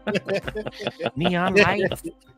Neon lights, baby. It's all about that cyberpunk. No, I am currently on Twitter. You can find me at Alexander Tyler, and come and join us on the Crumb side and have some of those console war moments. The Crumb side. Yes, Alex is always ready. Guys, I'm telling you, my friend is always ready to the debate. So he loves it. He loves the debate. So if you go on Twitter, go follow him. You know, if you're listening on the podcast on all your social media platforms, check him out. Go argue with him. He'll argue back with you. And somebody who won't argue back with you is my boy Ness. Ness, like, I ain't arguing with y'all. I must say, I want to tell everyone right now, this evening, we had a wonderful and glorious day with you. So, until next time, I bid you good morning, good afternoon, good evening, and good night to you. So what it is, Retro Neo Nest, you can find me on YouTube, Instagram, select and play the way you want to play your games. Appreciate y'all. Tiberius. I know who was that, you or Tiberius. It was Tiberius the first. Tiberius the first.